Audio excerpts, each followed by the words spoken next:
Hola, ¿qué tal amigos? ¿Cómo están? Bienvenidos a una emisión más de Pinceladas Deportivas, el color del mundo del deporte, como cada martes y jueves en punto de las 10:30 de la noche. Es un honor poder entrar a sus hogares de manera virtual. Oscar Montes, ¿cómo estás? Muy buenas noches. ¿Qué tal, Pato, Javi, Lalo? ¿Cómo están? Muy buenas noches. Con el gusto de siempre, ya saben, de saludarlos, de poder platicar con ustedes. Pues mucha información el día de hoy en ligas mayores, los primeros 15 días. Tuvimos jornada histórica para mexicanos en las ligas mayores, Juegos Olímpicos. Tenemos muchos temas de qué platicar. Así es, Javier Guadalajara, una noche muy beisbolera después de 15 días de actividad, los mexicanos teniendo actuaciones muy destacadas. Por otro lado, ya 2 juegos sin hit ni carrera en apenas 15 días de competencia. ¿Qué más nos pudiera esperar en esta campaña de Grandes Ligas? Pues todavía nos falta mucho, estamos en los primeros 15 días, pero los analizaremos, veremos cuál es el futuro de los mexicanos, cómo les está yendo, eso y mucho más tendremos el día de hoy. También platicaremos de lo que pasó el día de ayer con las Águilas del América, que en vez de jugar fútbol, creo que jugaron en el barrio, ahí en el llano, en Iztapalapa. Eso y mucho más platicaremos. Un gusto, Lalo, Oscar, Pato, estar con ustedes cada martes y jueves. Lalo Castañeda, ¿cómo estás? Muy buenas noches. ¿Qué tal? Muy buenas noches, un gusto como siempre iniciar aquí esta semana de Pinceladas Deportivas, terminar, se me fue, terminar la semana de jueves, ya se vienen Tu semana es China, entonces vas de Voy al revés. No, ya bien lo dijeron, tenemos el resumen de lo que ha pasado en Grandes Ligas. Rápido, antes de entrar de lleno, yo quiero decir que me alegra que haya, además de los grandes batazos como siempre, pero que haya grandes hazañas de picheo. Me parece que Grandes Ligas estaba tendiendo a buscaba la liga ser más espectacular en cuanto a los batazos, a la ofensiva, pero yo siempre seré defensor del béisbol de picheo, de las grandes joyas como las que nos dieron en esos juegos sin hit. Entonces, alegre, además de lo que ya platicaremos que ha pasado con los mexicanos. Ha sido un gran par de días para los mexicanos en Grandes Ligas. Julio Urias está lanzando en este momento, va ganando el juego, me parece, al momento. Y entonces, esto y más, Fórmula 1 también se viene el Gran Premio ya en Italia, entonces muchas cosas en este jueves. Así es, pues bueno, vamos a iniciar con lo más, digamos, memorable que tiene este día, ¿no? Uno de los días que marcó no solo la historia del béisbol de Grandes Ligas, sino la historia del deporte en Estados Unidos, ¿no? Que fue la llegada del primer jugador afroamericano a las Grandes Ligas, Jackie Robinson. Un día como hoy pero en 1947 se convirtió en el primer jugador de raza negra en jugar en la Gran Carpa, ¿no? Eso evidentemente ya abrió las puertas para que la inclusión racial se diera no solo en el béisbol, sino en otras tantas ligas de Estados Unidos. Y lo más importante, ¿no? Hoy se celebra cada día el día de Jackie Robinson, el cual hace que todos los peloteros de la Gran Carpa en particular usen el número 42 en su honor. Es decir, todos, absolutamente los 30 equipos de Grandes Ligas, sin excepción, cuerpo técnico, Bad Boys, jugadores, utilizan el número 42 en honor a Jackie Robinson. Sin duda alguna, uno de los días más icónicos, más memorables en la historia del deporte estadounidense, al menos ya hoy día en cuanto al simbolismo, ¿no? En cuanto al homenaje que se le hace tan grande a Jackie Robinson. Y fíjate, me gustaría agregar rápido, qué curioso que sea en medio. Hay que recordar, para quien no haya estado al tanto, que Estados Unidos tiene ya algunos días otra vez sumido en las protestas por un asesinato a una persona de raza negra, nuevamente por la brutalidad policíaca ya en Minnesota. Entonces es muy importante recordar lo que representa Jackie Robinson, la verdadera unión racial, la verdadera convivencia entre todas las culturas que integran en los Estados Unidos. Hay que recordar también, hay una historia muy buena, muy curiosa sobre esta llegada de Jackie Robinson. Su firma en las Grandes Ligas, hay que recordar que antes, en sus tiempos, estaban segregadas las ligas en Estados Unidos, no se permitía a jugadores de raza negra participar en las ligas mayores por esta cuestión de la segregación racial que estaba institucionalizada en Estados Unidos. Entonces Jackie Robinson es tan importante porque él es el primer jugador que sale de las llamadas ligas negras, que era donde tenían permitido jugar, hacia las Grandes Ligas. Y este movimiento fue motivado por la presión que tenía MLB por un señor llamado Jorge Pasquel aquí en México, que se le ocurrió en aquella época contratar a los grandes jugadores de las ligas negras sabiendo que en Estados Unidos no tenían oportunidad, y él los traía con sueldos atractivos, pero más importante que el sueldo, libertad completa, los traía a un país donde eran apreciados, donde eran libres de comer, de hacer lo que quisieran en donde quisieran. Entonces, cuando las ofertas de Pascal llegaron a Jackie Robinson, que era el jugador en ese momento más importante, más destacado en las ligas negras, ahí MLB dijo, ok, esto puede llegar a ser un problema si me están quitando jugadores del calibre de Jackie Robinson, y ya el resto es historia, ¿no? El día que vemos el día de hoy, que todos usan el 42, propiciado en gran parte por la Liga Mexicana de Béisbol en aquellas décadas. Eso es importante destacarlo, perdón, Javi, mucho antes de que en el béisbol de grandes ligas, que en el béisbol de Estados Unidos se diera este caso, se diera la situación de Jackie Robinson, la Liga Mexicana de Béisbol, ya con Pasquel al frente, como bien lo mencionó Lalo Castañeda, se convirtió en la primera liga en la historia del mundo del béisbol, por así decirlo, en eliminar la segregación por completo, ¿no? En traer jugadores de raza negra, mezclados evidentemente con los jugadores nacionales, con los jugadores latinoamericanos y por supuesto los jugadores de raza blanca que tampoco estaban conformes con sus sueldos o les atraía de pronto lo exótico de ir de venir al béisbol mexicano, ¿no? Entonces todo eso se combinó, incluso llegó a haber broncas entre jugadores negros y blancos en algún momento, precisamente porque ya antes de que Grandes Ligas lo anunciara esto, digamos con bombo y platillo, la Liga Mexicana de Béisbol, de la mano de Jorge Pasquel, había ya revolucionado a la pelota, ¿no? Había ya traído jugadores para poder mezclar este tema de las razas, y bueno, hay que decirlo, ¿no? Sin ser nacionalistas o sin llegar a un nacionalismo extremo, tenemos que aceptar esa parte, ¿no? Ahora, que en Estados Unidos evidentemente tomó un brinco mucho más importante, pues claro, ¿no? Porque estamos hablando de una de las ligas o de uno de los países que ha sufrido de racismo durante décadas, toda la parte del siglo pasado. Entonces, fue más un logro para ellos que para nosotros, ¿no? Hablamos muchas veces del tema de discriminación en nuestro país y a veces en Estados Unidos ese tema se agudiza mucho más. Entonces, por ello, precisamente por cómo se va agudizando, cuando vienen este tipo de situaciones como lo de Jackie Robinson, como en su momento lo de Muhammad Ali, por eso es que se notan más esos momentos de lucha, porque es demasiado, digamos, interno, es demasiado arraigado el racismo en Estados Unidos. Precisamente por eso, cuando llegó el tema de Jackie Robinson, esto se hizo más, tomó mayor relevancia, ¿no?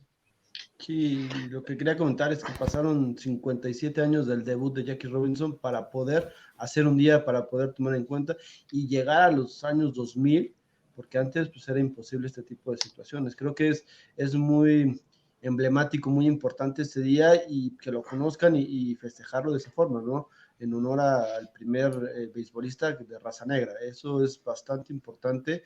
Como bien dicen, si la Liga Mexicana pues ahí tuvo algo que ver, poniendo el ejemplo, pues está padrísimo, ¿no? No, y creo que para que hayan, para que llevemos 20 años festejando esta parte de tener a un beisbolista de color, de raza negra, no lo digo en ningún sentido despectivo ni mucho menos. Creo que hace 20 años que estamos hablando del año 2000, cuando empezó toda esta celebración, este festejo, por llamarlo de alguna forma, pues creo que sí nos regresa mucho, ¿no? Como bien lo comentan, que ya lo tuvimos en esa iniciativa, pues empezó prácticamente en la Liga Mexicana de Béisbol, y que apenas en el año 2000 hayamos empezado a verlo ya en la liga que tiene mayor proyección en el mundo. Creo que sí nos vuelve un poco o un mucho retrógradas en ese sentido, ¿no? Que tengamos tan poco tiempo de reconocer un logro que, no propiamente por llamarlo así, pero que pueda haber un jugador de color, ¿no? En Estados Unidos, aunque haya sido, digo, desde antes, que es la liga que tiene mayor proyección en el mundo, pero que podamos tener la conmemoración de haber tenido un jugador de raza negra, ¿no? Sí, yo creo que aquí voy a agregar una opinión personal, obviamente, es un punto, es enteramente apreciación mía, pero yo creo que es importante denunciar los casos de el racismo como tal, como conducta, como actitud, como forma de vida, en el sentido de te muestra la clase de inseguridad, de complejo de inferioridad para prohibir a toda una raza participar en una liga por el simple pretexto de creer que no son dignos de ti. Entonces, todo eso es lo que representa Jackie Robinson, romper una serie de ideas completamente barbáricas que se infiltraron en la sociedad, que siguen en la sociedad de Estados Unidos. Muchos creían que con el cambio de presidencia iba a haber algún tipo de diferencia, pero las recientes protestas nos muestran que cambió el inquilino de la Casa Blanca, pero este virus del racismo en muchas de las personas que viven por allá, pues sigue sin erradicarse, y días como el de Jackie Robinson, pues nos ayudan a Estados Unidos y al resto del mundo que lo ve a también hacer conciencia en nuestros propios países, para sobre todo pensar en lo estúpido que es el racismo en general. Yo creo que es un poco más de miedo, ¿no? Porque, digo, atléticamente, pues, digo, las personas de raza negra, pues, son mucho, mucho, muy superiores a cualquier otra etnia, ¿no? Y creo que ha quedado demostrado en muchas disciplinas a lo largo de la historia. No, y tiene su genética, como bien dice Oscar, pero igual, hay deportes para cada tipo de raza. O sea, por ejemplo, la raza azteca, tenemos para fondos y demás, o sea, tienen sus características. El punto es que en Estados Unidos hay una mezcla tal que pues es parte de su cultura, ¿no? Es parte de la historia de Estados Unidos, y el no aceptarla es lo que pasa este tipo de situaciones, y tiene que haber este tipo de personajes o este tipo de momentos para que se den cuenta de que pues, le están dando la torre a su historia, una historia gringa que no es tan rica en muchos aspectos, pero pues, le están dando la torre, ¿no? Y una historia que no es propiamente suya, ¿no? Que se ha creado a base de diferentes culturas, porque, digo, al final de No, cuentas, pues no es y propia, que, ¿no? y que ellos están orgullosos de eso, ¿eh? O sea, y lo presumen y está bien. O sea, Estados Unidos es un país que se jacta de ser un país multicultural en todos los aspectos, ¿no? Que tiene un pedazo de Irlanda en la parte del noreste de Estados Unidos, que tiene un pedazo de México y Latinoamérica en la parte de California, de Texas, y literalmente un pedazo físico, por lo que pasó con el tema de Canadá. Entonces, Buen Santana. de eso se jacta y se enorgullece Estados Unidos, ¿no? De ser ese tipo de nación. Entonces, resulta irónico que por un lado presuman esa identidad y por otro lado, por atrás, digamos, de una manera muy sofisticada, injerten este chip de racismo, este chip de superioridad de unas razas por encima de otras, ¿no? O sea, esa es realmente la ironía del multiculturalismo estadounidense, que siempre nos lleva a este tipo de conclusiones, ¿no? Sí, si quieren que se vea bien, son multiculturales, ¿no? Y ya en la parte que ya todos conocemos, pues digo, no, Exacto. somos únicos dentro somos los únicos dentro del continente, ¿no? Tan solo el llamarse americanos, ¿no? Cuando es un continente completo, entonces, bueno, a ver, entonces vamos a ponernos de acuerdo, ¿no? Así es. Y bueno, pues viendo ya, bueno, después de analizar un poco el tema ya que tiene que ver con lo racial, que desafortunadamente pues es todo lo que tiene que ver en este tema particular del homenaje que se le hace a Jackie Robinson en las Grandes Ligas, hay que analizar un poco ya también la parte biográfica y deportiva de este atleta revolucionario de alguna manera en cuanto a lo que ocurrió cuando debutó precisamente un 15 de abril de 1947 enfundado en la camisola de los Dodgers los Dodgers de Brooklyn en aquel entonces, ¿no? Él nació en Cairo, Georgia, en Estados Unidos, el 31 de enero de 1919. Falleció en Stamford, Connecticut, en Estados Unidos, evidentemente, en 1972. Falleció a la edad de 53 años. Tuvo un total de 137 cuadrangulares en su carrera. Bateó por arriba de 312 para ser exactos en cuanto a su promedio de bateo.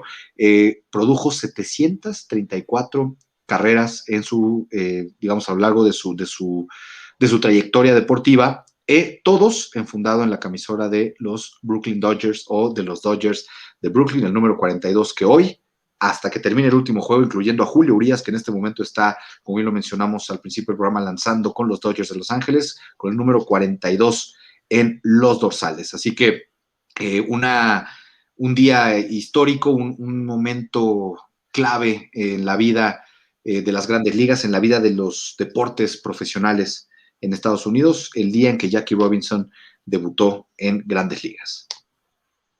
Así es. Aparte, Y un Jackie Robinson que tuvo hasta el final de sus días, pues digo, esta parte, ¿no? Nunca lo dejó, fue el primer jugador de color que estuvo en grandes ligas, fue activista, de hecho, a pesar de ser empresario, fue activista por los derechos civiles de las personas negras. Resulta hasta romántico o poético, ¿no? Que muy pocos días antes de su muerte estuvo en algún juego de las ligas mayores, ya diabético, prácticamente ciego, pero pudo, antes de partir, pudo compartir nuevamente lo que fue su pasión, ¿no? en el béisbol.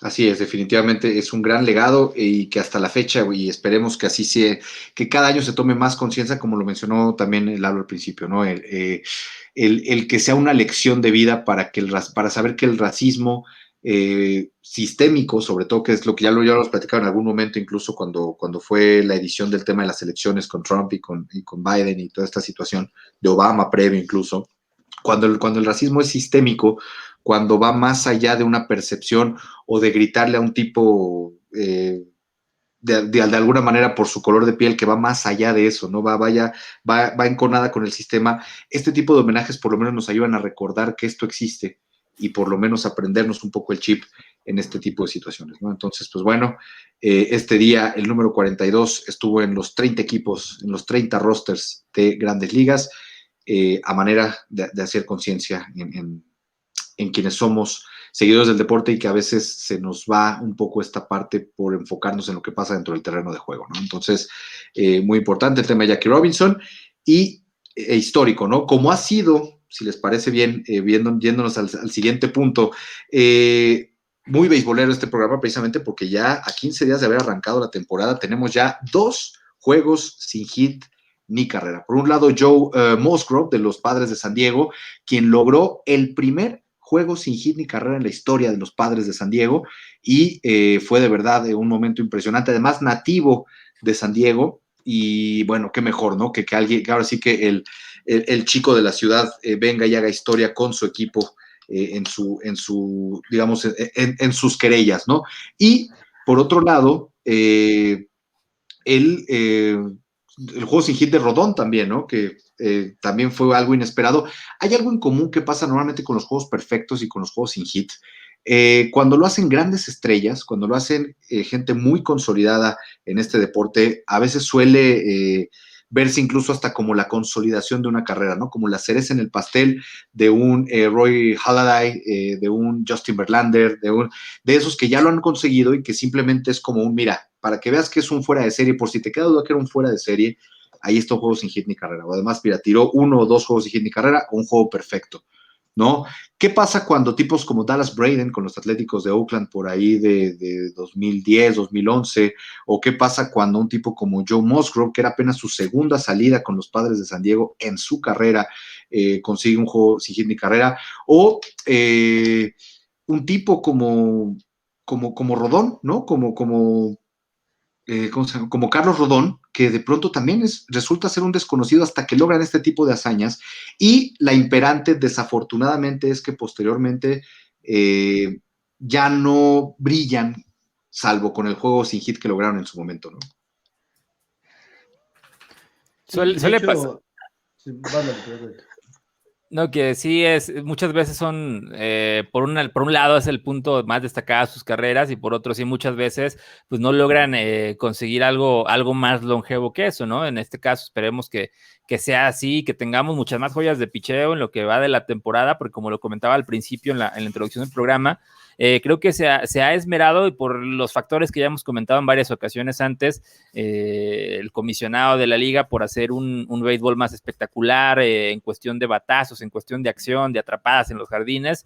Entonces, pues todavía quiero creer que quedamos algunos fanáticos de este juego de pitchers espectaculares también, las grandes bolas rápidas, el ponche, juegos de bajo carreraje. Entonces yo creo que, bueno, este juego perfecto sin hit de Rondón fue un 8-0, entonces ahí le fue, el que le fue mal fue en este caso a los Indios de Cleveland y los White Sox pues blanquearon, pero ver una pizarra en cero siempre del equipo que sea, a mí me parece muy atractivo, muy bonito en el béisbol, es cuestión de gustos, pero a mí sí me gustan los juegos de bajo carreraje. Entonces, yo destaco mucho esto, que en Grandes Ligas, sobre todo porque también quería agregar, hay que recordar que fue ayer, antier, hace muy poco tiempo, recién se anunció, y ya lo veníamos comentando desde el anterior programa dedicado al béisbol, sobre este tema de las nuevas reglas, lo que se quiere implementar para hacer más atractivo el juego, y justo en el marco de estos de 2 juegos sin hit,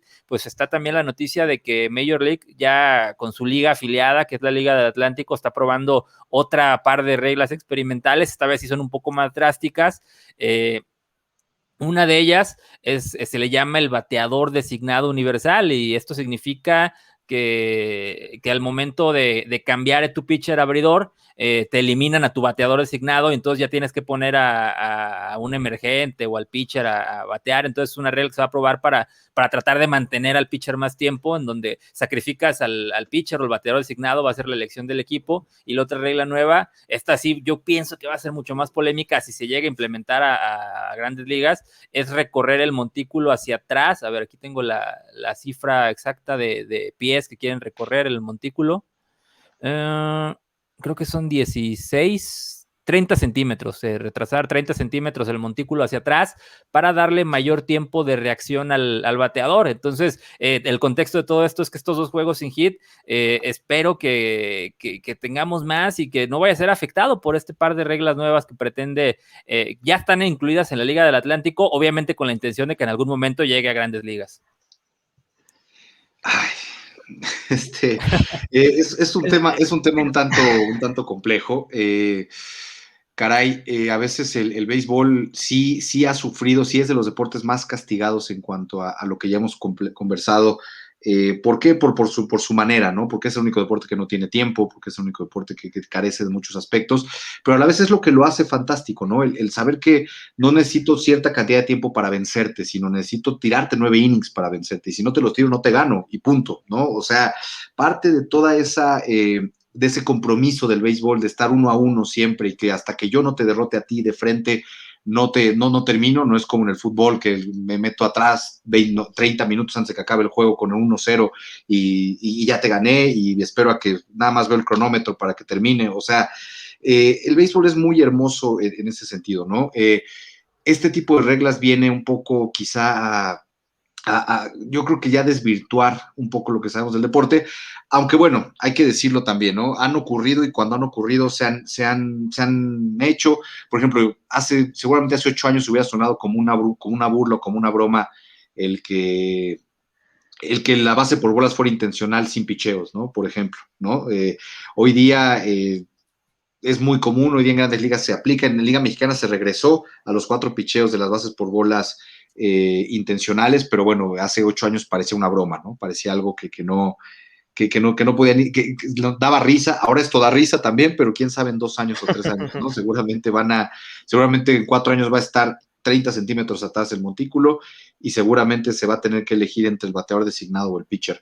Los juegos de picheo no solo son espectaculares, no solo son interesantes, como bien lo dicen, cuestión de gustos. Hay quien le gusta más el bateo, hay quien le gusta más el picheo.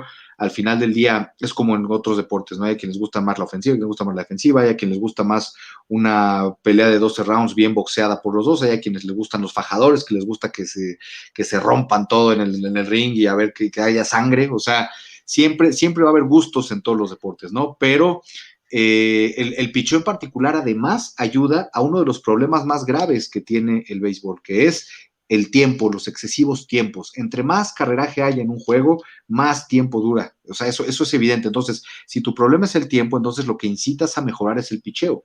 El picheo, entre menos carreras, entre mejor esté el picheo, entre menos carreras haya en el score, los tiempos son mucho menores, ¿no? Entonces, eso también hay que considerarlo. Bien lo mencionas con este tema de las reglas, y esto obviamente relacionado con lo que hablamos de los juegos sin hit, ¿no? Obviamente tirar un juego sin hit es de por sí complicado. Son pocos, ha habido 307 en la historia de Grandes Ligas, 307 en casi 100 años de béisbol, más de 100 años de béisbol de Grandes Ligas. O sea, es nada, ¿no? Comparado, si tomamos en cuenta que son 182 juegos 164 juegos, perdón, por equipo por temporada. Creo que son más de 2,000 juegos por temporada completa, ¿no? Son más de 5,000 juegos por temporada completa. Pero entonces, esto también obedece muchas veces a la estrategia, ¿no? De cuidar a los lanzadores y demás. Pocas veces como al día de hoy, pues ya ves que va perfilado el pitcher y le das aire, y pues si puede acabar el juego sin hit y carrera, pues es lo ideal, pero muchas veces por estrategia le das si no abridores, 5 o 6 entradas y no más, ¿no? Sí, bueno, el tema del juego sin hit ni carrera, o sea, ahí más bien aplica que le das el juego, sí, ya, o sea, realmente es muy complicado ver a un pitcher que tire la ruta completa, como bien lo dices, bajo ninguna circunstancia. Evidentemente, cuando el pitcher se le da la oportunidad de seguir más lejos, por así decirlo, en el juego, es porque viene tirando un juego sin hit ni carrera, o porque viene ideado, digamos, ¿cómo decirlo? Como una estrategia por ahí que va más allá, ¿no? Pero en general es la única manera en que un pitcher puede mantenerse en ese sentido, ¿no? De otra manera es imposible. Hoy día, ¿no? Con el béisbol que conocemos, ya ni siquiera los abridores ni los 5 innings para ganar el juego terminan, ¿no? Bueno, creo que estamos yendo, como decía hace ratito, un poquito más a la parte romántica, ¿no? Ahorita yo, por ejemplo, se los puedo decir así, sinceramente yo no era tan fanático del béisbol. Creo que todo empieza en la mano del pitcher, ¿no? El ver la forma de tomar la bola, la forma de lanzamiento, la forma en que va a responder el bateador.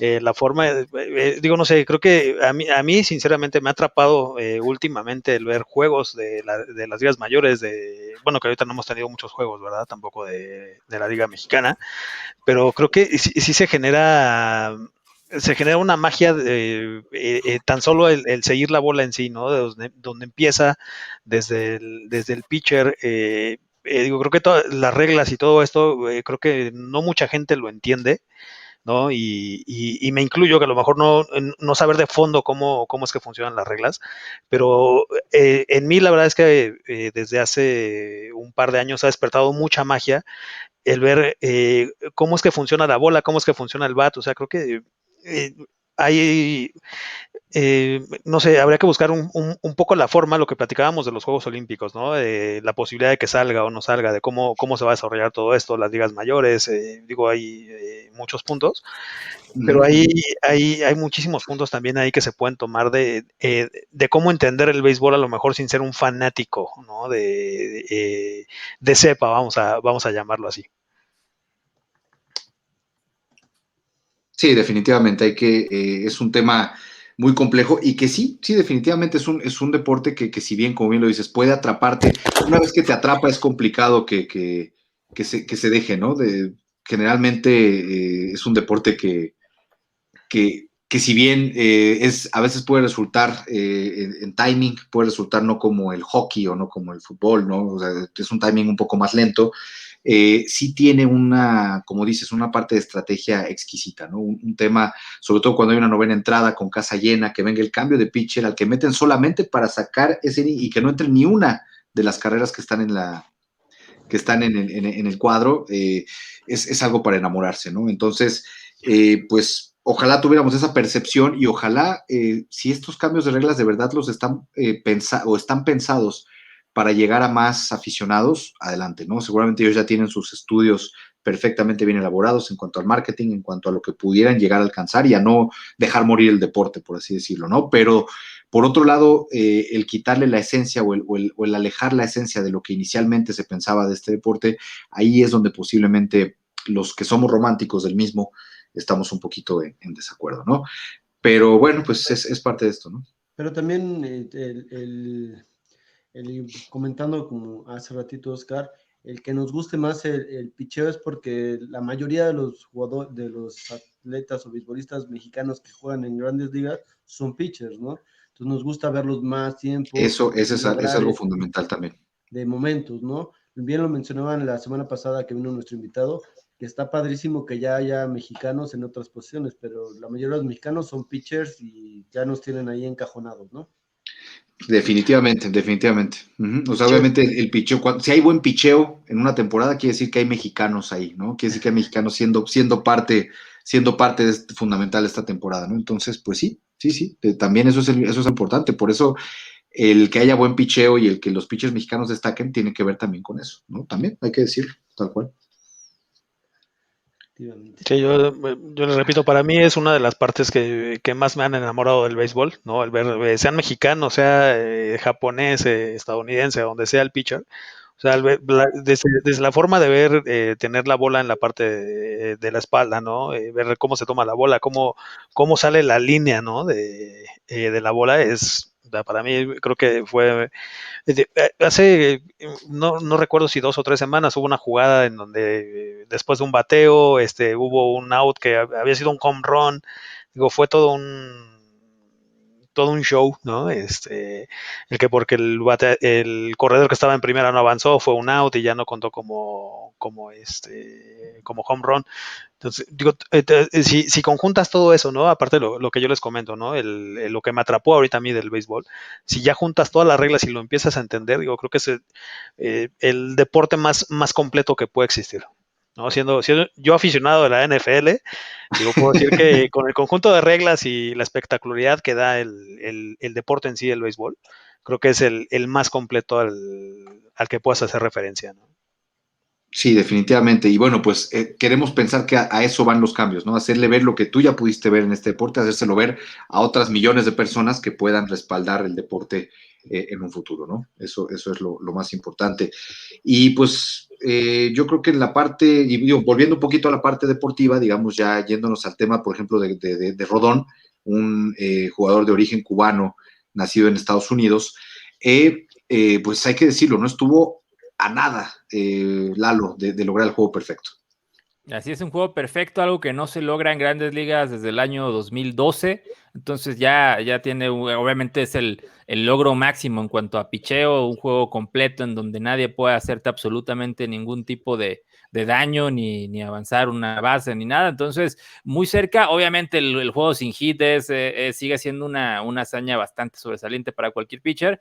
Y reitero, yo espero que todas estas adiciones al juego, que obviamente son pensadas en la cuestión de la espectacularidad, del aumento en los ratings, que en algún momento no nos llegue a afectar en estas grandes joyas de picheo, de lo que en algún momento, porque yo recuerdo desde que yo era niño, cuando comencé a interesarme, a mí me tocó la época, o sea, sí me tocó la época de esta guerra de los cuadrangulares, que también fue guerra de esteroides entre Mark Maguire y Sammy Sosa y Barry Bonds, pero también, y lo que yo recuerdo con más cariño de esas épocas, que te hablo de cuando tenía 8, 9, 10 años, me tocó la época legendaria que fue dominada por Curt Schilling, Randy Johnson, Roger Clemens, pitchers también o sea que hay que mencionar que lo que hicieron estos pitchers en la década de los 90s, ahora que ya sabemos todo este tema rampante que había de esteroides, pues cobra mucho más mérito. Randy Johnson es un pitcher, yo creo que de los más grandes de todos los tiempos, al nivel de Ryan, de varios de estos. Entonces, a lo que voy como fan es que espero que las modificaciones pues no nos quiten estas grandes joyas de picheo ni a los grandes ídolos del montículo.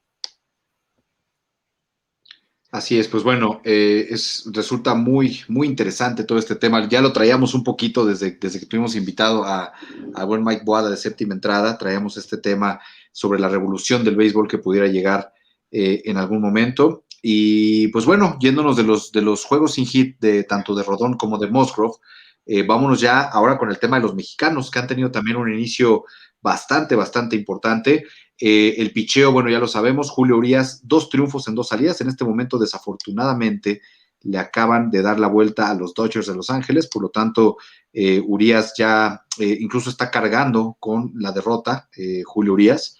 Lleva 6 innings de labor, con 7 hits permitidos, 5 carreras, 4 de ellas limpias, recibió 2 bases, otorgó 2 bases por bolas y ponchó a 6 rivales, recibió 2 cuadrangulares el día de hoy. Su efectividad se elevó a 3.86, ya fue relevado por Edwin Ríos. Una mala salida, desafortunadamente, la de esta noche para Julio Urias, la primera mala, por así decirlo, de esta temporada. Pudiera cargar con la derrota en caso de que los Dodgers no pudieran remontar este 5-3 que en este momento están perdiendo frente a los Rockies de Colorado. Ya tenía marca de 2 ganados, 0 perdidos, con 2.84 de efectividad Julio Urias antes de este encuentro. Y otro que también tiene ya 2 triunfos, pero en labor de relevo, es el lanzador de los Cardenales de San Luis, Giovanny Gallegos.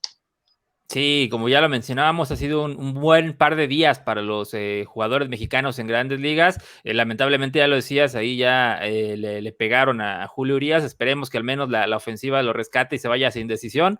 Pero en lo que respecta y sobre todo, y ya bien lo decía Mike Boada en el programa donde lo tuvimos como invitado, me llena mucho de alegría para los mexicanos que están por allá, que estamos teniendo actuaciones destacadas ya no solo en el picheo, y yo destaco entre todas estas últimas actuaciones lo que hacen los hermanos Urias allá, tanto con Milwaukee como con los Orioles de Baltimore. Yo creo que Ramón es el que tiene, yo creo que un poco más de oportunidad de brillar, en el sentido de que Baltimore es un equipo, pues del que no se esperan grandes cosas, hay que decirlo como es, pero por esto mismo hace que la calidad individual que tiene se destaque, que no tenga tanta competencia, creo yo, en el roster como podría tener en algún otro equipo, y yo creo que está aprovechando estas oportunidades. El día de ayer, Ramón Urias conectó su primer cuadrangular y además hizo el hit con el que los Orioles se ganan el juego, con el que dejan tendidos en el terreno de los Marineros de Seattle. Y bueno, también ahí su hermano Luis con cuadrangular con los Cerveceros de Milwaukee. Además de esto, Alejandro Kirk, el tijuanense, también conectó cuadrangular con los Azulejos de Toronto. Por ahí también Luis César tuvo una buena actuación ahí con los Yankees de Nueva York. Ha sido un buen inicio de temporada para los mexicanos, y creo que esto también pues, habla bien para futuras incorporaciones, quizás los que vayan a llegar de las sucursales conforme vaya avanzando la temporada. Creo que espero que esto sea el augurio de que será una temporada sólida para los paisanos allá en Grandes Ligas.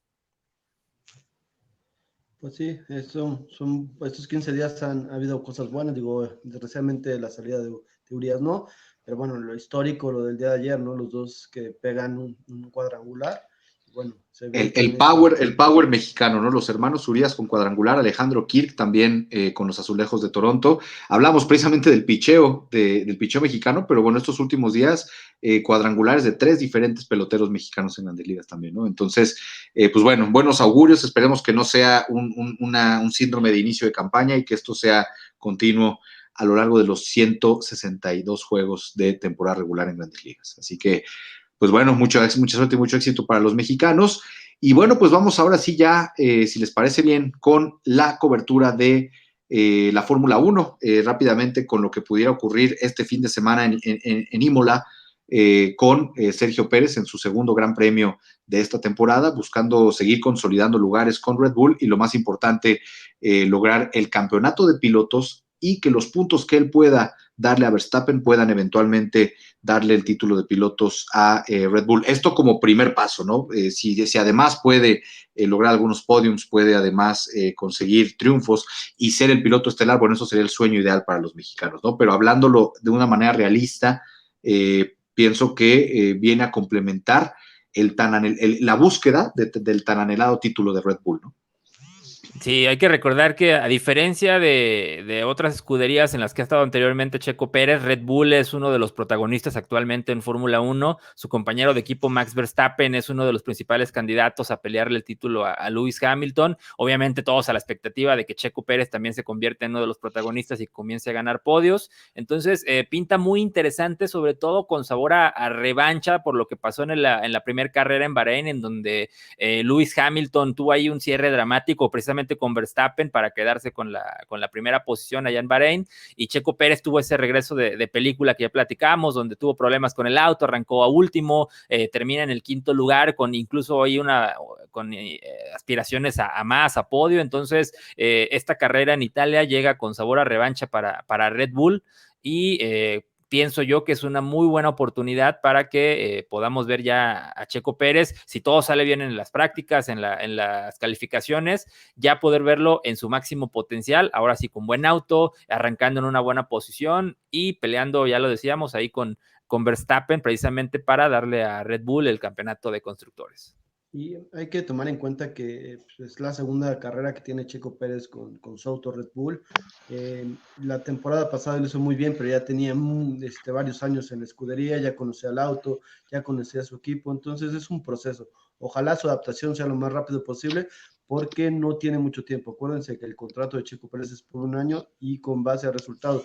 Si lo viene consiguiendo, se lo van a emplear otro año. Entonces, tiene un auto potente, lo demostró la carrera pasada, y aquí tiene que consolidarse, pero recordemos que su segunda carrera, por más que haya tenido prácticas y lo demás, se tiene que acostumbrar al auto. Es muy diferente y es mucho más veloz que el que tenía la temporada pasada. No, pero mira, aparte es un auto que ya de la primera a esta segunda carrera ya es un auto que está mejorado, ¿no? Que digo, para el poco tiempo que tuvo para adaptarse, lo demostró desde salir desde el último lugar por ese problema que tuvo, terminar en un quinto lugar. Yo creo que no va a ser nada más el impulsor de su coequipero, de Verstappen. Yo creo que va a pelear por cosas más grandes. Yo creo que ya tiene todo lo que necesitaba para demostrar lo que es Checo Pérez, ¿no? No sé si vieron en la semana, salieron ahí algunos videos de los entrenamientos de Checo Pérez, ¿no? Mucha gente cree que es muy, muy sencillo, ¿no? A lo mejor subirse y manejar un auto de Fórmula 1, ¿no? Pero digo, el entrenamiento también que deben de tener, la fuerza en el cuello, en brazos, piernas, lo incómodo que es manejar, no es lo mismo manejar a lo mejor, no sé, un Jetta, no sé, el carro que me digas, ¿no? A la posición que llevas en Un un carro de Aveo, Fórmula ¿no? 1. No, ya ni me hables de eso, porque no me quiero acordar de la Aveo.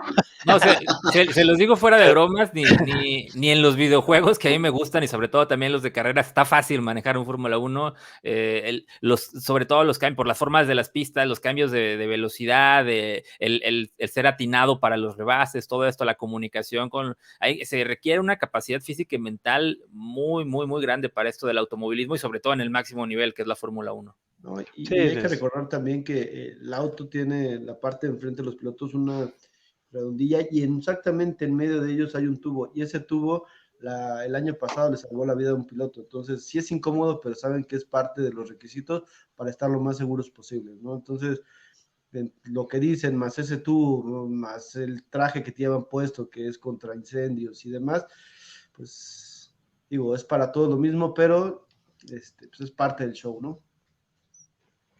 sí, yo creo que anteriormente ya demostró el Checo Pérez lo que podía hacer, ahorita con un carro todavía ya mejorado a lo que recibió en la primera carrera, con el entrenamiento que tiene, con el conocimiento que tiene de varias pistas alrededor del mundo, del manejo de lo que él se conoce, creo que digo, no, ya no hay pretexto, no necesita nada más para poder demostrar el potencial que tiene. Y qué mejor que esta historia, esperemos que se inicie en un país icónico para el automovilismo, que es Italia, que es yo creo que uno de los más importantes, el más importante para el automovilismo profesional competitivo. Entonces, ojalá que ahí en Imola sea donde comencemos a ver este Checo Pérez ganador. Y Sí, que lo redondea hasta el Gran Premio de México, ¿no? eso sería muy Sí. importante, porque fíjate que ahorita que mencionas el Gran Premio de México, me acuerdo que yo en su momento, bueno, más bien varios de mi generación en la época del fulgor de Adrián Fernández y Michel Jourdain en la serie Kart o en IndyCar, bueno, IndyCar luego posteriormente se le llamó la serie Kart y luego volvió al Indy Racing.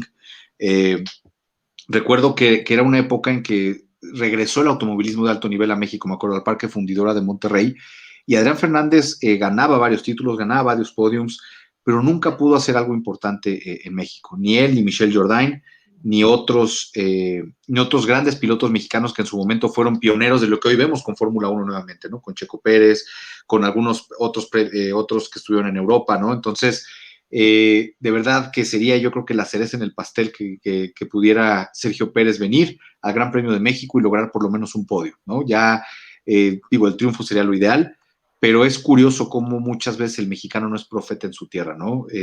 Pasa en otros deportes, pasa en otras situaciones, ¿no? De pronto cuando llega el evento a nuestro país, de pronto se complica. Ha habido varias excepciones, ¿no? Evidentemente ha habido excepciones con el fútbol, Mundial Sub-17, algunas cuestiones, ¿no? Pero en general, va el mexicano, triunfa afuera, cuando llega y trae el evento a su país, en honor incluso a veces al logro que tuvo en el exterior, aquí no lo logra, ¿no? Es un tema muy curioso del deporte mexicano y esperemos que Checo Pérez pueda romper con esa tendencia a final de año ya para el Gran Premio de México, ¿no?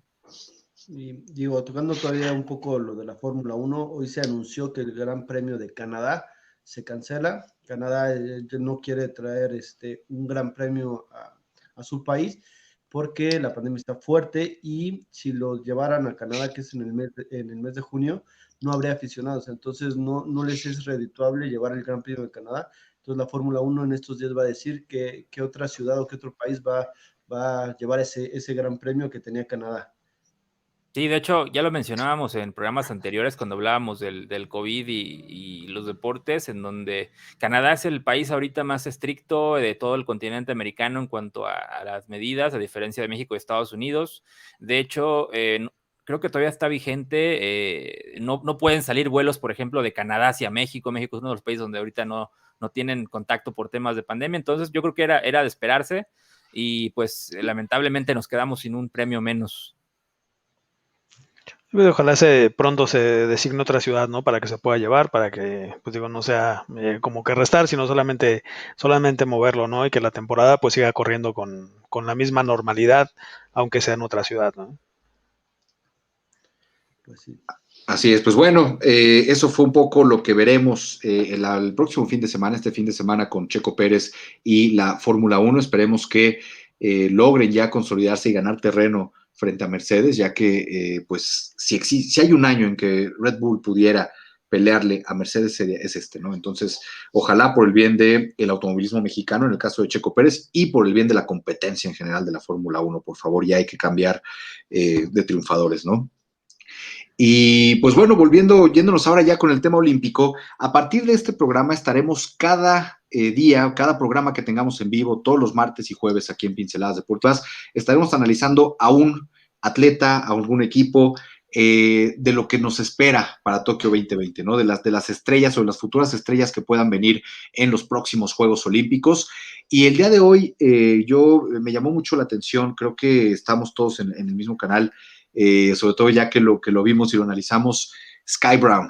Sky Brown, este año siendo el debut del skateboard o del patinaje, el patinaje extremo, por llamarlo de alguna manera, viene a colación a el atleta más joven de los Juegos Olímpicos.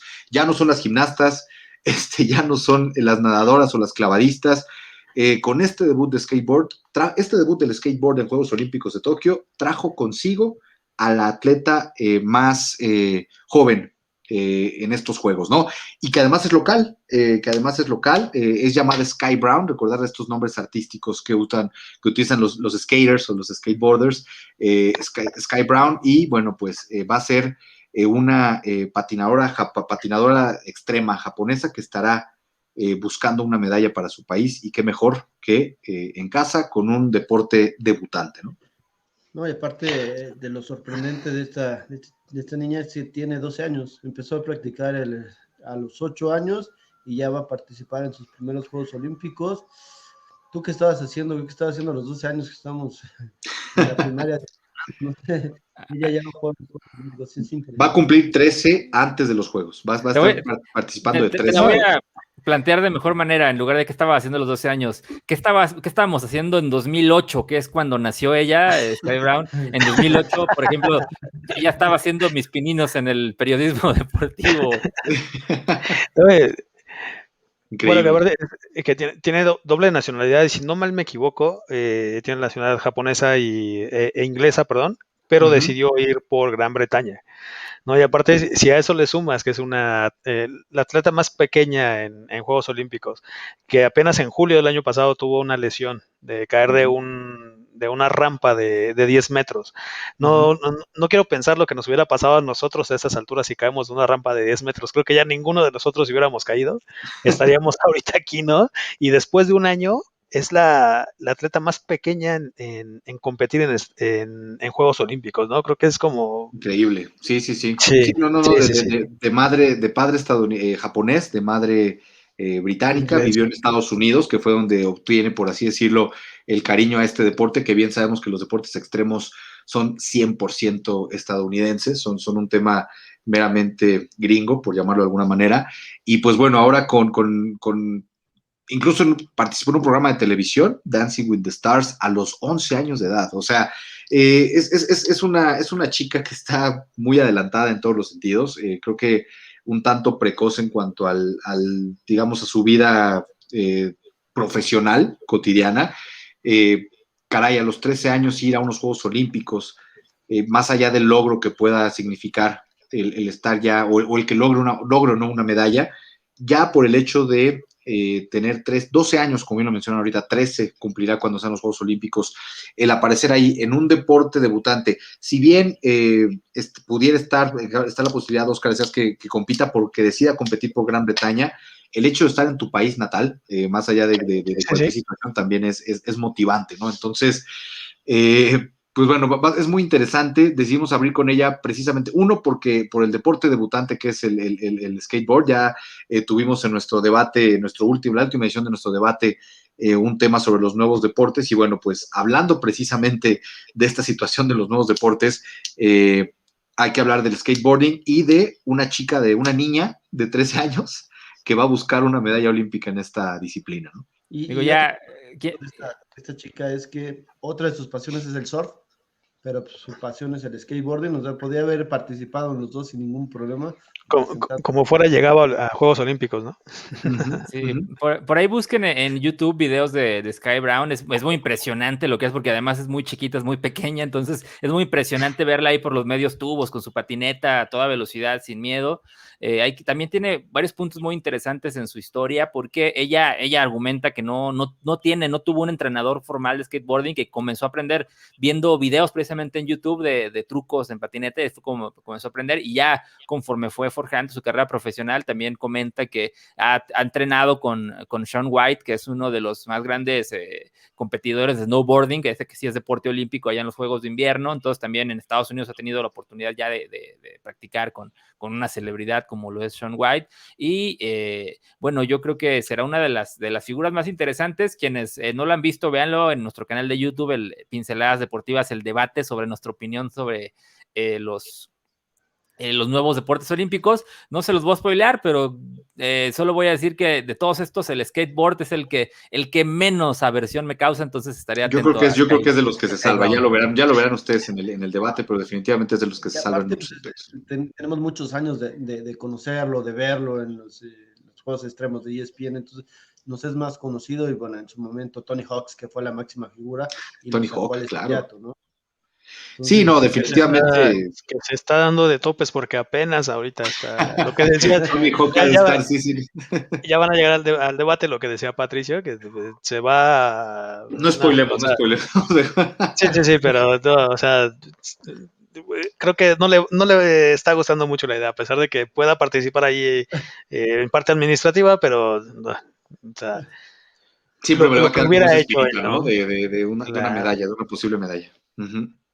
Y bueno, siguiendo un poco con Sky Brown, regresando al tema de esta niña fenómeno, a los 8 años ya había participado en su primer evento reconocido por, digamos, la esfera del deporte extremo, ¿no? Participó en el Vans Open y se convirtió con ello en la persona más joven en competir en ese evento, y a los 10 años se convirtió en atleta profesional, es decir, ya oficialmente percibía dinero. Cuando hablamos de profesionalismo, más allá de temas éticos o de que eres un profesional, cuando se habla de profesionalismo es que te pagan por hacer lo que haces, ¿no? Y en este caso, a los 10 años ya recibía dinero, ya se había convertido en una atleta profesional, lo que la convirtió evidentemente en la skater más joven del mundo. Y yo me atrevo a decir, en la profesional más joven del mundo del deporte. Habría que hacer una investigación exhaustiva, pero yo estoy prácticamente seguro que a los 10 años nadie podía considerarse un profesional del deporte. A los 10 años. A los 10 años seguíamos peleando portazos nosotros en la primaria, y esta chamaca ya estaba cobrando dinero por hacer lo que hacía. O sea, imagínate, o sea, el nivel de profesionalismo que tiene, ¿no? Esta niña. Así es impresionante. Todavía tendrá que buscar oficialmente su clasificación en el próximo evento en mayo, en 2020.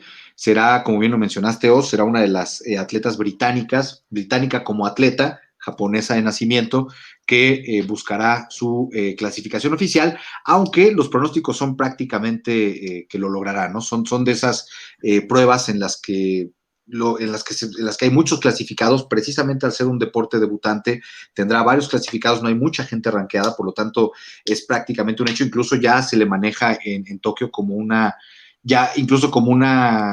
digamos, una agenda de marketing hacia ella, ¿no? También, debido a que, bueno, prácticamente le dan el pase. Y bueno, pues sin duda alguna, verla en los Juegos Olímpicos de Tokio 2020 va a valer la pena desvelarse en algún momento por ver a esta pequeña, ¿no? ¿Y cuántos ciclos olímpicos le van a quedar si su primer participación va a ser ya 13 años cumplidos, ¿no? O sea, creo que va a Increíble. tener muchísimas posibilidades de repetir, ¿te gusta 4 ciclos olímpicos? Sí, Tony Hawk, su última competencia, su competencia de despedida fue a los 44 años, si no me equivoco. Joven. Lo que le puede esperar, a Sky Brown, ¿no? Y pues bueno, este fue el atleta de hoy. El próximo martes tendremos, perdón, ¿ibas a decir algo, Jos? No, nada más recordar Bueno. que, bueno, hablando de rankings y todo eso, posiblemente el preolímpico de box se va a cancelar y tanto el Comité Olímpico como la Federación de Box, en base al ranking, van a seleccionar a los atletas que van a participar en los próximos Juegos Olímpicos. De las cosas que seguimos que la pandemia sigue dando en la... No, y lo que habíamos conversado en algún momento, ¿no? Lo que habíamos conversado en algún momento, o sea, tienes un ranking mundial, ¿no? Tú ya sabes quiénes son los mejores. Evidentemente, el tema de la continuidad en los campeonatos de clasificación, pues claro, le da más espectacularidad a la llegada porque estás hablando de los mejores en ese momento, pero los rankings, o sea, no se inventaron los deportes este año pandémico, ¿no? En donde no sabemos quién va a calificar y cómo va a estar, ¿no? Para eso son los rankings y eso te evita un problema mayúsculo, te evita un problema de encontrar de manera innecesaria gente cuando todavía está grave la situación de la pandemia. Entonces, pues bueno, rankea con el ranking, listo. ¿Cuántos países van a esta competencia? 16, los 16 mejores del ranking actual, vámonos, ¿no? Es lo ideal, porque iba a ser en Argentina, pero Argentina, igual que México, Estados Unidos, es de Latinoamérica, de los países que más tienen problemas con el COVID y controlar el COVID y no De han hecho la hecho, vacunación adecuada. Entonces, Argentina antier entró en toque de queda, en medidas ya más extremas para el control del virus. Entonces, pues sí, es una medida, yo creo, afortunada y que le da buen uso al sistema de rankings. En el caso del boxeo, creo que es un deporte que se presta muy bien para tomar una medida como estas. Así es, Sí, pues bueno, no, perdón. bueno, nada más que tiene que ser aprovechada por todo el mundo, ¿no? O sea, para justamente, o sea, si ya se tenía ese sistema de puntaje, vamos a llamarlo así, pues digo, ya, creo que no habría que complicarse más la vida, ¿no? En ese sentido. Completamente de acuerdo, ¿no? Mira, por un lado están hablando de que en el boxeo está a punto de cancelarse, de utilizarse el ranking para poder clasificar a los participantes y por otro lado en el béisbol están a punto de haber dos preolímpicos, uno en Estados Unidos y otro en Taiwán, para definir de los dos lugares que quedan para el béisbol olímpico, en uno se define uno y en el siguiente se define el otro. Y para ello van a usar dos preolímpicos, van a usar 2 semanas de competencia en cada uno de ellos, ¿no? Son de los contrastes que existen en el deporte olímpico en este momento. pues sí. Y ya para cerrar un poco el olimpismo, va a haber, previo a los Juegos Olímpicos, una semana antes, va a haber un eSport eliminatorio y eso organizado por Intel y van a utilizar dos videojuegos, que es Street Fighter y Rocket League. Normalmente los eSports tienen videojuegos un poco más violentos, pero no van con lo que es el olimpismo y el simbolismo y demás. Entonces eligieron estos dos videojuegos para poder hacer un tipo de eliminatoria, ya que, como sabemos, Japón es la madre de la tecnología y como sabíamos en su momento que la inauguración y todo iba a ser muy tecnológico, a ver cómo va a ser, pero parte de esto es hacer este juego días previos a los Juegos Olímpicos. Era lógico, no era lógico que los esports iban a tener presencia en Japón, ¿no? Por más que el Comité Olímpico Internacional sea un tanto romántico al respecto, el hecho de incluir a los esports en un país como Japón, en una sede como Tokio de Juegos Olímpicos, era algo completamente esperado, ¿no?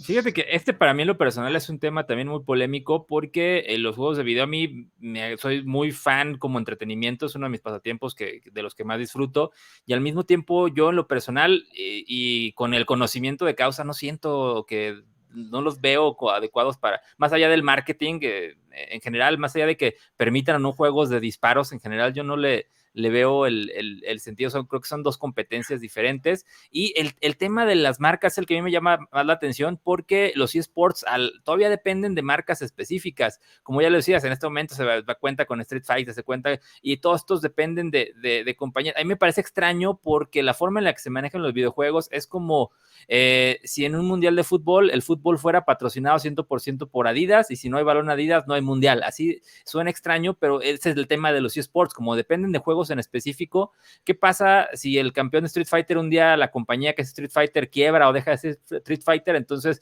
¿dónde quedan las marcas históricas del olimpismo de Street Fighter? ¿No? Es un tema álgido o sea, y lo digo como alguien amante de los videojuegos, pero me preocupa al llevarlos al mundo de los deportes convencionales. ¿Qué pasa cuando son productos manejados por marcas? No, y están llevados ya a un extremo de arenas llenas, de 15,000, 20,000 personas en arenas repletas, viendo cómo busca, cómo quiebra a un tipo, cómo lo quiebra una mina, ¿no? A un monito en los videojuegos. No, Entonces, es increíble. Aparte ya puedes ver transmisiones completas de torneos maratónicos, ¿no? Que tú, digo, en ciertos sistemas de televisión, por internet, ¿no? Puedes tener hasta 8 o 9 canales en donde se desarrollan diferentes partidas y se van haciendo grupos. Y, o sea, y aparte el dinero que se mueve ya en la parte de los eSports es impresionante, ¿eh? Entonces, yo sí no dudo que se esté buscando ya la forma de incorporarlos también en este sentido, ¿no?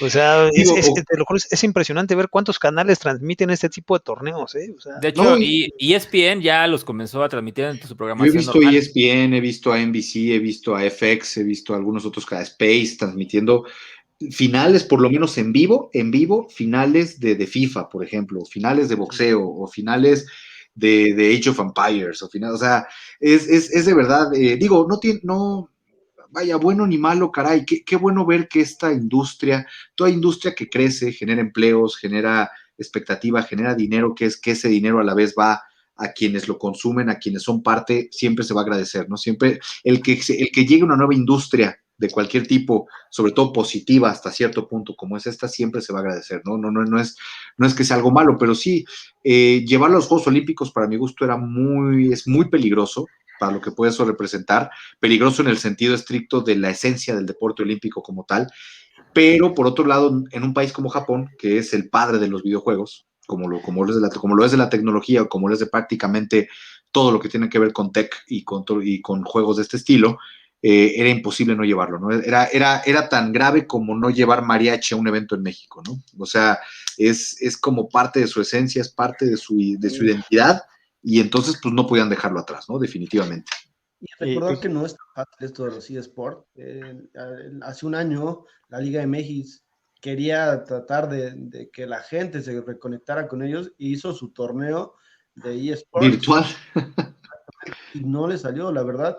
Terminaron deseando que se acabara antes de que empezara, porque realmente no salió como querían. Entonces, sí, no es fácil esto de los eSports. Es que tiene su maña, porque como todo deporte también tiene que tener sus ídolos, sus figuras carismáticas, y no lo puede sacar de la noche en la mañana. En México hay algunos, de hecho ya hay algunos que son relativamente famosos, pero sí son más como de los géneros de disparos y de otros géneros. De hecho, a otra nota al margen, pero no sé si recuerdan, hace unos pocos días que trascendió la nota de 2 personas que se disfrazaron de ancianos para ser vacunados. Uno de ellos era un jugador famoso de FIFA, si no mal recuerdo, de eSports. Y aparte era hijo de una actriz famosa también, creo, ¿no? Que Sí. fue la cereza del pastel, o sea, como que todo se conjuntó ahí. Pero Increíble. sí, yo estoy a favor de los eSports como competencia, pero tengo mis reservas de incorporarlos al deporte convencional. Sí, no, que cada uno tenga su espacio, ¿no? O sea, si vas a hacer unos Juegos Olímpicos, haz unos Juegos Olímpicos, unos Juegos e-Olympics, ¿no? Por así decirlo, ¿no? Pero no te quieras ir a unos, o sea, no quieras mezclarlos, ¿no? O sea, ya no digas nada porque te van a robar la idea. Ya mejor así sí, déjalo y ahorita saliendo lo platicamos, ¿no? Sí, ahorita lo organizamos. Vamos a registrarlo porque sí, yo creo que eso, o sea, dividirlos, ¿no? Dividirlos, es lo único, que cada uno tenga su espacio, que cada uno tenga sus tiempos. Las dos aficiones y los que lo practican merecen respeto de los dos lados, tanto el gamer como el atleta merecen respeto de ambos lados, así que pues debe dividirlos nada más, ¿no? Me parece tan raro como ahorita que hablábamos de automovilismo, como meter el automovilismo a las Olimpiadas. sea, no sé, me parece raro. Buen tema. Creo que ya tenemos debate, ¿no? Para la próxima semana. Sí, son cosas tan... Pero a veces gana los intereses, el dinero que se maneja detrás, que no dudes que en algún momento se pueda ver eso, ¿no? Sí, yo creo que no sería raro. Yo veo el automovilismo, no lo veo con esa discriminación antideporte, ¿no? Por así decirlo. Yo puedo entender a los que lo hacen y respeto a quienes lo ven de esa manera porque tienen argumentos muy válidos. Hablar del automovilismo como que quizá no un deporte como los deportes que nosotros estamos acostumbrados a ver como deportes física y mentalmente, pero yo en lo particular sí lo veo como uno más. Sí se me hará raro ver unos Juegos, sí será muy raro ver unos Juegos Olímpicos, pero no, viendo los reportes que han incluido a última instancia y los que se van a incluir en los próximos Juegos Olímpicos, creo que el automovilismo sería hasta más decoroso que unos Sí, cuantos, ¿no? ¿no? Pero ya... Es una extensión un poquito de lo que hablamos en el debate, les recomiendo, véanlo, pero yo quiero agregar una extensión de eso que es, o sea, no se trata de demeritar o decir este es deporte, yo juzgo que es y no es deporte, sino más bien cuáles entran, porque esto sí es objetivo y se ha establecido, cuáles entran dentro de los valores del olimpismo y quien no lo conoce, pues es fácil, ahí investiguen sobre el varón Pierre de Coubertin, quien funda este concepto del olimpismo, qué es y por qué, va un poco en el sentido social político de deportes que inspiren a los seres humanos, a la sociedad, a ser mejores, a unirse, a hermanarse. Entonces, no quiere decir que sea menos o más deporte el skateboarding, el automovilismo, los esports, pero más bien se trata de cuáles embonan dentro de este concepto del olimpismo que ya está más que establecido. Todo excepto el básquet 3x3. Es que todo regresa al debate, tienen que ir, o sea, tienen que ir a ver. Mejor ya vean. Sí, aquí el elitismo, el 3x3, no, tienen que ir a ver el debate. Veanlo mejor esto como una previa del debate. Mejor váyanse al debate, son 20 minutitos, menos de 20 minutitos rapiditos para que se diviertan un poquito con el debate que tuvimos con los nuevos deportes olímpicos, ¿no? Entonces, pues mejor vamos a dejar que disfruten el debate y vámonos con el top 5, estimado Javi. El top 5 de esta semana, en el número 1, la Marcus Aldridge anunció su retiro de la NBA. Hace 5 días estaba jugando su último partido en los Nets contra los Lakers, sintió una molestia en el corazón y después de 15 años de jugar en la NBA, da su retiro. Es una situación complicada, una pena. Temas de corazón y a cierta edad ya es difícil, te lo digo por experiencia, a uno que ya es viejito y con problemas de corazón, es complicado y jugar esos niveles, entonces él decidió darle prioridad a su familia, ya después de 15 años en la NBA creo que es justo y necesario, y estaban los Nets de Brooklyn que van para campeones. Obviamente es lo mismo que pasa, ya estuviste registrado y si los Nets son campeones, pues les toca ahí su anillito, ¿no? No, pero ya creo que ya como dices, lo primero es primordial la salud, la familia, entonces ¿qué más pides después de 15 años en la NBA, no? O sea, creo que digo, ya con cualquier molestia podrías decir, pues mejor me retiro, ¿no? Jordan jugó menos que eso y tuvo grandes logros, ¿no? Por ejemplo. Sí, claro. Y bueno, hablando de Michael Jordan, también en el número 1 del top 5, Michael Jordan presentará a Kobe Bryant en la inducción del Salón de la Fama en el próximo mes que se celebrará. Entonces, si recordamos en el funeral de Kobe Bryant, Michael Jordan tuvo palabras muy emotivas, lo consideraba como su hijo. Kobe Bryant aprendió mucho a Michael Jordan, le copió muchas de sus jugadas, sus movimientos, entonces va a ser muy emotivo cuando lo induzcan y que las palabras las diga Michael Jordan. No, y de los que más parecido tenía con Michael Jordan en su estilo de juego, ¿no? Porque se habla de quién es mejor, de nombres, de puntos, de números, ¿no? De números para conocer al mejor, pero de estilo de juego como tal, pienso que Kobe Bryant era el que más se le asemejaba en todos los sentidos, ¿no? Además, también yo creo en la parte mental, es también de estos pocos que heredó como esta pasión de obsesiva, enfermiza de buscar la victoria a costa de todo, que tenía, porque quienes también vieron este documental que hizo sensación en Netflix sobre Michael Jordan, sabían y nos dimos cuenta que Michael Jordan era una persona que sí llegaba a extremos un poco enfermizos, de tanto de ego como de obsesión con la victoria, que llegó llegó a tratar mal a compañeros por causa de esto. Entonces, habla también mucho de quién era Kobe Bryant, que se haya ganado el respeto de Michael Jordan. Pues sabemos que Jordan también es una leyenda y un indiscutible, pero sí también tiene sus detallitos como persona, y el haberse ganado el respeto de Jordan también habla del monstruo que fue, y pues que la lamentable pérdida que fue su fallecimiento hace un año. No, y todo el mundo habla de LeBron James, pero creo que si Kobe Bryant siguiera aquí, los comentarios, las opiniones serían muy, muy diferentes. Totalmente de acuerdo. De acuerdo. Y bueno, en el número 2 del top 5, el día sábado se juega la final de la Copa del Rey entre el Barcelona y el Atlético de Bilbao, los dos equipos que más veces han ganado la Copa, el Barcelona con 30 trofeos y 24 el Atlético de Bilbao. Una final histórica, se han enfrentado alrededor de 8 veces con más títulos del Barcelona que el Atlético de Bilbao en esos enfrentamientos directos. Interesantísima la final de la Copa del Rey, la verdad. Barcelona Atlético de Bilbao, como bien los dices, los dos reyes de copas, ¿no? Al menos en esta competición particular de la Copa del Rey, muy, muy interesante. Me resulta irónico que una copa fundada por el rey, o en este caso por el rey de España, la esté ganando un equipo revolucionario de Cataluña, ¿no? Pero que el más triunfador sea un equipo revolucionario de Cataluña. Solo quería dar ese detalle porque la verdad no había tenido oportunidad de externarlo, pero ahora con esta final va a ser muy, muy interesante y sobre lo más importante, lo que hemos hablado en todos estos días, ¿no? La última de Messi como el último partido de Messi, como el último clásico de Messi, como el último todo, es el último todo de Messi y eso incluye su última Copa del Rey con el Barcelona posiblemente, ¿no? Entonces, pues es interesante verlo también. Y aparte está dejando ir todo como el último partido de Messi, ¿no? En Barcelona, entonces está también para llamar la atención. Como en su momento lo dijo Kobe Bryant, la gira de despedida, pues ya está en los últimos partidos y pues puede ser su última final de despedida con el Barcelona porque vienen cosas nuevas para el próximo torneo. Correcto. Interesante el morbo, ¿qué pasará con este legendario ya 10 del Barcelona? Ya insisto en que ya se quiere ir, ya está harto del Barcelona, él ya quiere que se acabe todos los torneos que hay, ya se quiere ir. Y bueno, el número 3 del top 5, algo que pasó el día de ayer en la Conca Champions, un partido entre el América y el Olimpia de Honduras, terminó en fracturas, conmociones, lesiones, y un América que ya ni siquiera quería tocar el balón porque salían lesionados y el árbitro no hizo absolutamente nada. Hubo declaraciones de Solari, de Memo Ochoa. Curiosamente, Solari en la tarde está viendo cómo el Real Madrid clasificaba a la semifinal y en la noche le toca jugar un partido de miedo para su equipo, que el fin de semana juega el clásico joven contra el Cruz Azul. No, yo esto solo puedo decir que si la fusión de las ligas de México y Estados Unidos va a hacer algo por erradicar estos juegos.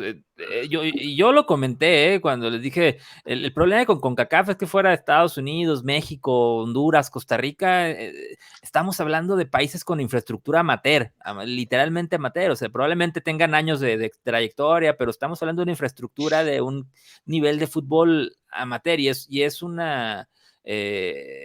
despropósito tener a jugadores profesionales contra jugadores que no lo son, así de simple. Oye, ¿Qué pasó con el equipo haitiano, no? Que fueron 3 jugadores los que desertaron hasta ahorita.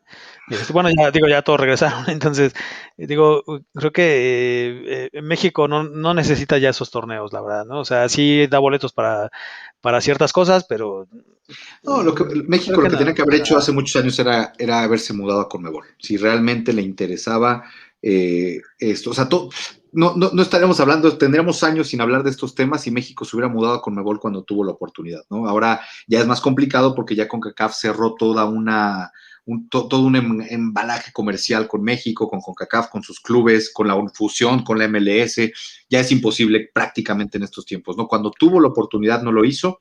Le tuvo miedo a los retos de poder clasificar o de poder quedar fuera de una Copa del Mundo, tuvo miedo de esta situación en lo deportivo y ahora pues bueno, estamos estancados en una confederación que no nos va a dar ni absolutamente nada de aquí en adelante, ¿no? Ni buen nivel, ni vaya, ningún tipo de ventaja, ¿no? Y por otro lado, del tema del partido de ayer, digo, yo siento, y mira que te lo dice alguien que no tiene ningún inconveniente con el equipo mexicano de ayer en el Azteca, pero realmente Olimpia ganó a toda ley, ¿eh? O sea, Olimpia ganó a toda ley. O sea, Olimpia fue y ganó el juego y estuvo a un gol de eliminar al América en su casa, ¿eh? O sea, se habla de las fracturas, se habla de que entró sucio, se habla de que de entradas criminales y de que el árbitro no hizo nada. A ver, al final del día el partido lo ganó el equipo hondureño, ¿eh? O sea, el empate fue empate global para clasificar. El América califica por los goles de visitante en Honduras, pero realmente el que jugó mejor, el que se entregó en el juego fue el Olimpia, y que no venga a decir el América que perdió por cuidarse las patadas, ¿no? O sea, digo, independientemente y muy atinado lo que dice Lalo en el tema de la infraestructura y otros aspectos de CONCACAF que hay que corregir o ver la manera de solventar, pero hablando particularmente del juego de ayer, yo lo veo más por ese lado, que en realidad digamos, una etapa criminal del Olimpia hacia el América, ¿no? Pues, Más allá de la fractura de un jugador del América que... Digo, yo voy desde el primer tiempo, ¿no? Y no por ser aficionado de la América, que digo, tampoco es como que sea así el fan número uno del fútbol y de la América. Digo, desde el primer tiempo tuviste una patada a la espalda, tuviste Cabezazo que un cabezazo antes de que llegara el gol, ¿no? Entonces también creo que llega el punto en que para el América es más importante lo que tiene la liga que lo que hay en CONCACAF, ¿no? Porque al final de cuentas, digo, creo que es muy difícil de ver ese punto, ¿no? Si hubiera sido un partido igual con Cruz Azul, que ahorita viene con esta racha, creo que las reacciones de la gran mayoría habrían sido muy diferentes, ¿no? No lo pongo porque sea uno de los rivales y de los juegos clásicos bueno, que se pueden considerar clásicos de América Cruz Azul, de América Pumas, como lo quieras ver, pero creo que sí hubo muchas entradas que, o sea, no, no podías arriesgar de más en un partido como este, ¿no? Con lo que te estabas jugando, cuando traes ventaja de visitante, creo que también hay que ser un poquito sinceros, honestos en esta parte. Mira, yo opino, tiene razón tanto Oscar como Pato, pero aquí lo que tienes que saber es que es la zona en la que te toca, sabes que los equipos de Centroamérica van a venir a jugarte con todo y ya le tocó a Cuauhtémoc Blanco que lo lesionaran. Entonces, ¿qué tienes que hacer? O sea, yo he jugado fútbol, yo dirijo fútbol, dices a tus jugadores toquen rápido, suelten la bola rápido, traten de ser lo más dinámico que se pueda para que este tipo de jugadores pues evitar este tipo de lesiones, pero si retienes el balón, si quieres encarar, si quieres hacer cosas diferentes, ellos se van a sentir ofendidos, ellos van a buscar la forma de pararte, entonces tienes que ser más inteligente, creo que ahí les faltó un poco de colmillo, y bueno, no es así, pues el chavo que lesionaron pues, es un joven, entonces creo que tiene razón. Pero creo que con el resultado de 1-0 tampoco fue que no quisieran cuidar esa parte, ¿no? No, pero te estás arriesgando a que con un gol quedes fuera, en primer lugar. Pero, y en segundo, perdón, Lalo, nada más rápido, o sea, ese tema del pretexto, porque para mí eso lo es, del pretexto de que a base de que porque te tundieron a golpes no perdiste un juego, eso es la primera vez que lo veo. Porque hasta cuando fue lo de Cuauhtémoc Blanco con Trinidad y Tobago, México era un claro dominador del juego. Y cuando te golpea Haití, sí, pero lo goleaste 6-0. Pero Sí, estás pero hablando cuando de un Trinidad y Tobago, ¿no? También. No, No, pero pero te voy a poner un ejemplo para vamos a lo salir de mismo. aquí. Una final Copa del Mundo, Holanda, España, una patada en el pecho, no sé si a Iniesta o a Xavi, a nivel internacional, la única forma de parar a esos dos genios que eran el momento de ellos que llevaron al Barcelona en época dorada fue para poner y no los expulsaron y siguieron Pero, jugando la final. Claro. pero solo fue esa patada, ¿estás de acuerdo? Sí lo tuvieron Acá fueron No fue, más. no fue una contusión, no fue una fractura. O sea, digo, estamos hablando también de que no fue solo una entrada para detener a un equipo. Y te repito, o sea, saben que yo no soy apasionado del fútbol, pero creo que no, pero creo que no se trató solo de una entrada, o sea, hubo muchísimas. Tan solo, mira, ¿cómo hubiera cambiado el partido si con ese pisotón en la espalda hubieran expulsado a un equipo, a un jugador, ¿no? La historia hubiera sido diferente y que fue antes del gol y que fue antes de que cambiara todo el acomodo y el sistema del partido. Ahí hubiera cambiado drásticamente el juego. Pero el punto de Javi es muy bueno. O sea, en la Copa del Mundo pasó lo mismo. Viene un gol. ¿Qué hubiera pasado si expulsan al holandés? De todos modos ganó España, ¿no? Ahí afortunadamente el resultado no se vio reflejado. Pero ¿qué hubiera pasado si pierde España y gracias a que no se dio esa expulsión, por ejemplo, ¿no? O sea, vamos a lo mismo. Pero es que aquí Tampoco- el tema es que CONCACAF, y esto nos da muy buen material para un próximo debate en algún punto específicamente sobre CONCACAF, pero aquí voy a condensar rápido algunas opiniones que tengo sobre esto. A mí en lo particular, CONCACAF se me hace un cochinero de organización, del cual México es cómplice. México es no se le puede llamar de otra manera. México, no México como país, sino los directivos mexicanos son cómplices por cuestiones meramente monetarias de un cochinero que no tiene lugar a existir. ¿Y esto por qué? Y tiene raíces históricas, no nada más es por decir no me gustan los juegos.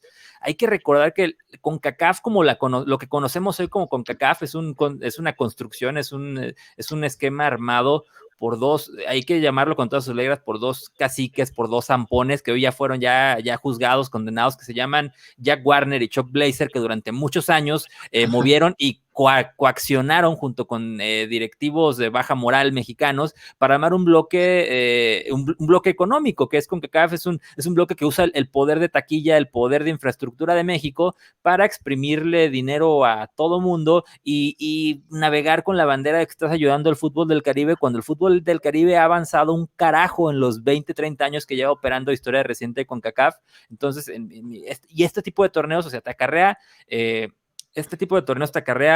jugar contra equipos de infraestructura amateur, con malos arbitrajes, porque CONCACAF también está muy atrasado en cuestión de arbitrajes de nivel arbitral.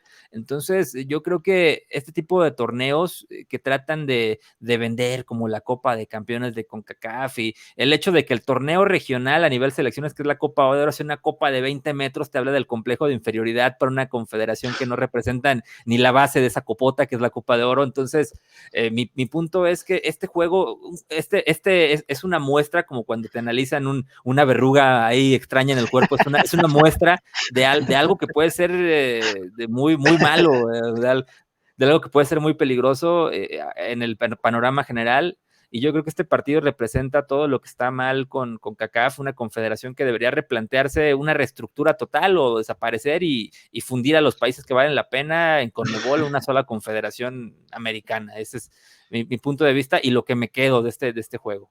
Oye, y complementando un poco tu analogía, hace unos años pudiste haber atendido a tiempo esa verruga, hoy día ya es un tumor cancerígeno que no tiene solución ni tiene para dónde ir, ¿no? Esa es la gran diferencia. Hace un tiempo pudiste haberlo extirpado todavía de una manera correcta, pero es cuando se aparecen estos dos virus, que son Warner y Blazer, y terminan por injertarlo más, y ahora ya es un tumor que no tiene fin, que va a seguir creciendo y creciendo y engordándose ahí en la parte del cuerpo que ustedes quieran, ¿no? Ya, ya es una metástasis ya. Exactamente. Y bueno, continuando con el top 5, el número 4, Javier Aguirre y sus momentos polémicos. Les voy a contar algunos. En Corea-Japón 2002, cuando cambió a Ramoncito Morales, que estaba haciendo pedazos por la banda de Estados Unidos en los octavos de final, y no da la vuelta a Estados Unidos. La agresión a Richard Phillips, estaba en la banca, se le ocurre meter el pie y tira al jugador. Previo al Mundial Sudáfrica 2010, diciendo que estamos jodidos. La extraña conferencia de prensa en ese mismo Mundial, con la gorra abajo, lentes, dicen que fue una fiesta previa antes. Acusado por amaño de partidos en España. Dado de baja de Japón, por lo mismo, por amaño de partidos, porque no se arreglaba ese problema. Y ahorita con Monterrey, cuando pasó lo del COVID, que si sabían, que si no, su declaración seríamos unos hijos de la... Pues si jugáramos con gente que está enferma. Y la última, hace unos días, ya vacunado, en plena pandemia, irse a la boda de su hijo, sin protección, sin nada. Javier Aguirre, un gran técnico, el mejor en la historia, por todo lo que ha recorrido los equipos, selecciones y todo, pero polémica tras polémica. Yo nada más voy a agregar de él rápido. Este juego es clave para entender esta situación. El juego en 2002, octavos de final contra Estados Unidos, el juego tal vez en el papel más fácil que ha tenido México en la historia de los mundiales, estaba haciendo pedazos a Estados Unidos en el primer tiempo. Su mejor jugador, Ramón Morales, sale por circunstancias desconocidas. Poco tiempo después lo acusan con muchas pruebas de amaño de partidos. Yo ahí lo dejo, así de simple. Este partido de Estados Unidos es clave. Creo que le diste al clavo. Eso, no, y ese tema del amaño de partidos le costó que 4 años sin chamba, 5 años sin chamba, hasta que llegó nuevamente a Monterrey. Sí, algo así, o sea, porque él sale de Zaragoza y lo contrata a Japón para ser su director técnico. Con Japón estaba teniendo resultados muy buenos, de hecho, estaba varios resultados históricos y de pronto, pues bueno, viene el tema del amaño de partidos, la investigación. Japón se deslinda de él, evidentemente, pues para que no sea su técnico, si en algún momento salió lo que eventualmente se dio, que fue el que fue culpable por amañar partidos. O sea, se nos olvida que, si bien ya pagó, es un técnico que amañó partidos, que fue partícipe de alguna manera, conociéndolo, sabiéndolo. Lo que dice Lalo, bien o mal, puede ser una sospecha muy justa, pero no deja de ser una sospecha. El caso es que al final del día él fue parte, de alguna manera, de un tema de amaño de partidos y fue sancionado por ello, ¿no? Entonces, ahí es donde viene el tema grave y que hoy día siga, pues como si nada, dirigiendo, ¿no? El problema es que es algo recurrente, ¿no? Que se sigue repitiendo, que ahorita ya también Reynoso está metido en ese problema. O sea, Fíjate que Javier Aguirre me recuerda, cambiando de deporte, pero me recuerda a Pete Rose, en el sentido de que Pete Rose es un beisbolista legendario que también fue marcado en la historia el líder en hits de todos los tiempos de Grandes Así Ligas. es, y que Nada más. se vio involucrado en un escándalo de apuestas y por esto, pues, Grandes Ligas lo canceló de toda aparición en todo, en lo que sea. Entonces, me recuerda en el sentido de que Javier Aguirre en realidad es un muy buen técnico. Recordemos que en sus inicios él fue piedra angular para que, por ejemplo, en México, para que Pachuca se convirtiera de un equipo de pueblo que descendía cada año en un protagonista del fútbol mexicano. O sea, obviamente fue el trabajo de Jesús Martínez como dueño, pero Javier Aguirre en lo deportivo él inició este proceso.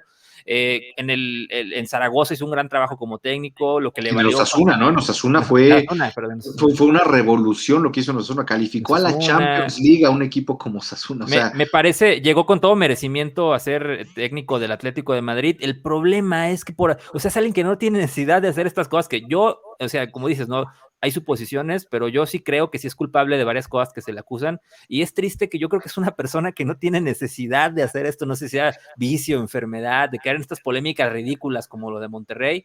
Es muy extraño y por eso lo comparo con Pete Rose. Pete Rose tampoco tenía ninguna necesidad por ser un monstruo de jugador en hacer estas cosas que terminó haciendo, y pues no sé, hay gente que le gusta hacer el mal aunque no tenga necesidad. No, pues, díselo a Diego Armando Maradona, por ejemplo. Trae la bandera de eso, ¿no? Estuvo con la selección de Egipto, con Salah y todo eso, pero en la Copa Africana de Naciones era sede Egipto y no pasó de la fase de grupos y lo despidieron a vuelta de hoja. De ahí agarró el Leganés y se quedó a un penal de salvarlos. Fue el último partido contra el Real Madrid. El Real Madrid creo que empataron y de ahí ya se vino Monterrey, pero realmente se ha tenido un récord y unos salarios impresionantes, porque realmente lo de Monterrey yo creo que fue para hobby, yo creo, para sus viajes o no sé, porque todo lo que ha ganado en selecciones y en clubes es un dineral. ¿Quién sabe cuánto le costó lo de la demanda, también? A lo mejor sí necesitaba. Habrá que saberlo también ahí. Igual y todo se fue en la boda del hijo y ahorita a ver qué va a hacer, ¿no? necesitas retomar. Y bueno, en el número 5 del top 5, el fin de semana es el clásico joven. El primer lugar Cruz Azul contra el segundo lugar el América. Un partidazo, la mejor defensiva que es el América, la mejor defensiva que es el Cruz Azul. Yo creo que es una semifinal o una final adelantada. Los dos mejores equipos, los que han sido más constantes. Cruz Azul va por el récord de 13 partidos seguidos ganando. Va a ser un gran partido el día sábado. En este torneo México copiando la España con estas temporadas donde solo existen 2 equipos, yo creo que en México hacía falta algo así. Yo me alegro por Cruz Azul. Al revés, ¿no? Porque en México hacía falta tener equipos dominantes, sólidos en todas las líneas. Entonces, y a pesar de que yo no soy fan del América, es al contrario, se agradece tener equipos tan completos como lo que está mostrando América en este torneo. Cruz Azul de la misma forma, sobre todo porque muchos dudaban de lo que y de cómo iba a resultar Juan Reynoso como director técnico. Entonces me parece una muy buena etapa para ambos equipos y a disfrutar. Espero que sea un juegazo que pinta para hacerlo.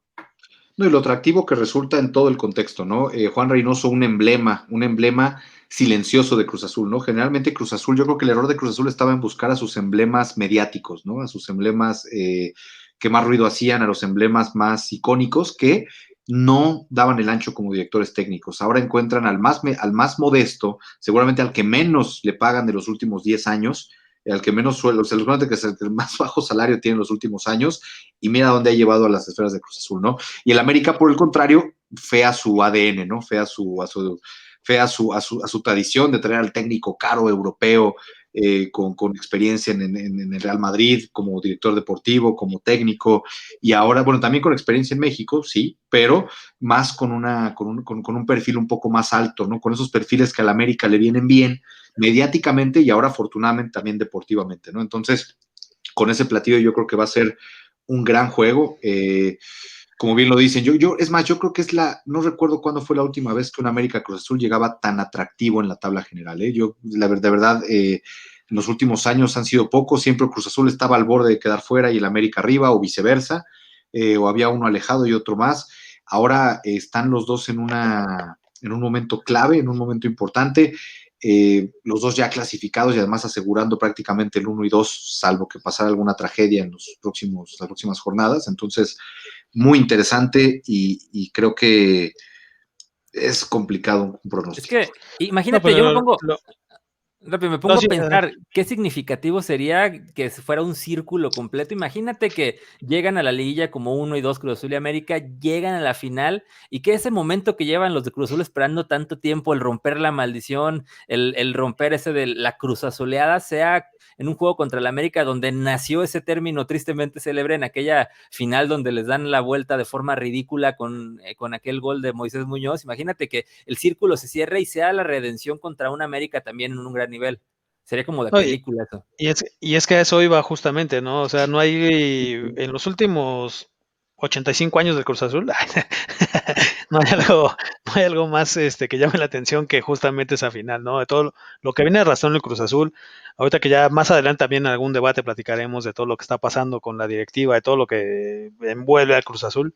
Creo que siendo el 1 y 2, a pesar de que haya sido por un error de América en una alineación indebida contra Atlas, que ahorita el América sería el primer lugar a cómo van, pero creo que ahorita no me hagas esa cara, Javi, no es por el corazón.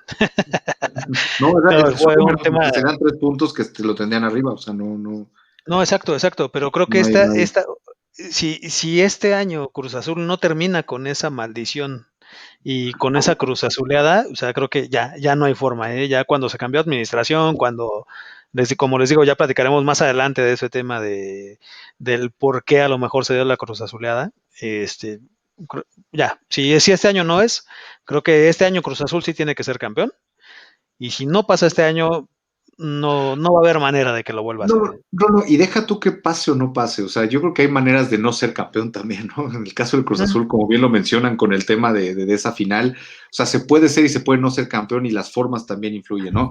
Yo creo que si Cruz Azul calificara de pronto a cuartos de final y en los cuartos de final lo eliminara el que viene 12 del repechaje, Juárez o algún otro equipo, y ahí se queda fuera, sería una decepción rotunda y sería una pésima actuación después de venir con tan buena temporada regular, pero la gente ya para la final se estaría olvidando otra vez del Cruz Azul. Si llegas a una final, vas ganándola con un gol de diferencia y a falta de 2 minutos te anota gol el portero rival para después ganarte en penales, ahí es donde cambia el contexto de perder una final, ¿no? o de Pero perder. Entonces, y es donde viene la crítica al Cruz Azul tan constante, ¿no? No por el no ser campeón, que sí, por ser un equipo grande en teoría, o de los grandes de la vieja escuela, no lograrlo está también es un fracaso, pero además la manera de no lograrlo es lo que ha tenido el Cruz Azul en este contexto tan cómico, ¿no? Del fútbol mexicano. No, justamente por eso digo que nos va a dar para un debate unas semanitas un poquito más adelante para poder desmenuzar Yo toda creo que esa parte, previo ¿no? a la liguilla o algo ahí puede haber algo con el Cruz Azul, ¿no? no, y hay que Exacto. recordar cómo llegaron estos dos DTs a sus equipos. Por ejemplo, en Cruz Azul ya estaba casi cerrado Hugo Sánchez, pero Hugo Sánchez pedía las perlas de la Virgen, pedía ciertos requerimientos, y le dijeron no, y el plan B fue Reynoso. Yo digo que Y esquivaron recordar, una bala los de Cruz Azul ahí. y De recordar hecho, que Yo creo que sí. a Solari, porque el Piojo Herrera salió muy mal después de perder la liguilla pasada, de la forma en la que perdió contra Chivas y No, demás. la liguilla y luego en la Conca Champions. Esa fue la Así gota que derramó el vaso. Que fue estos lo dos. que Tigres fue a ese Mundial de Clubes cuando el América ya se veía ahí, por así decirlo, ¿no? Ahí fue realmente la acabose. Esta parte. Y una nota importante para cerrar ya el top 5 del día de hoy y toda la información es el presidente de la Liga MX, Mikel Arriola, ya dijo, nos gustó esto de repechaje, seguimos con este sistema y entonces estamos siguiendo con la mediocridad del fútbol mexicano. No puede ser Por que el- 17. Oye, Eso lo dijo Miki, lo dijiste tú, eso lo dijiste tú, No, ¿no? no, Eso no, último. no, no, yo dije de la mediocridad. Ah, Dije, Oye, sí, estaba yo acá. dije de los equipos, eh, yo opino por que es una eso, mediocridad que va a superar el nivel de la Liga Mexicana. el por siguiente eso es un no chiste fuimos jefes de gobierno. Ay, se el me salió, siguiente perdón. es un chiste para beisboleros, pero estamos a nada de que implemente el mejor perdedor en la Liga MX este señor, ¿eh? Ya explicaremos con más detalle Ahí, el tema del mejor perdedor también. también te voy a dejar uno de póker. La Pachuca Mayor es exactamente lo mismo, ¿eh? Sí, ¿no? La que no es nada y que a la vez es todo, Pero ¿no? es que, por Exacto. ejemplo, yo entendí este tema del repechaje y se me hizo bien por el tema de las afectaciones económicas, de que califiquen todos a la liguilla, pero sí que es ridículo que se...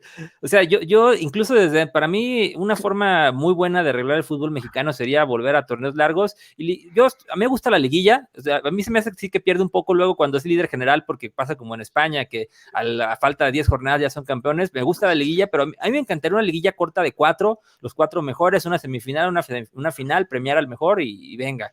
Pero y ahora el tema es que cada vez de 18, ¿cuántos estamos metiendo ya a la liguilla? 13 o 12, 14, ¿no? En, 12, en, 12, en 12, e- 18. en este torneo, particularmente, el torneo largo hubiera sido una chulada, ¿eh?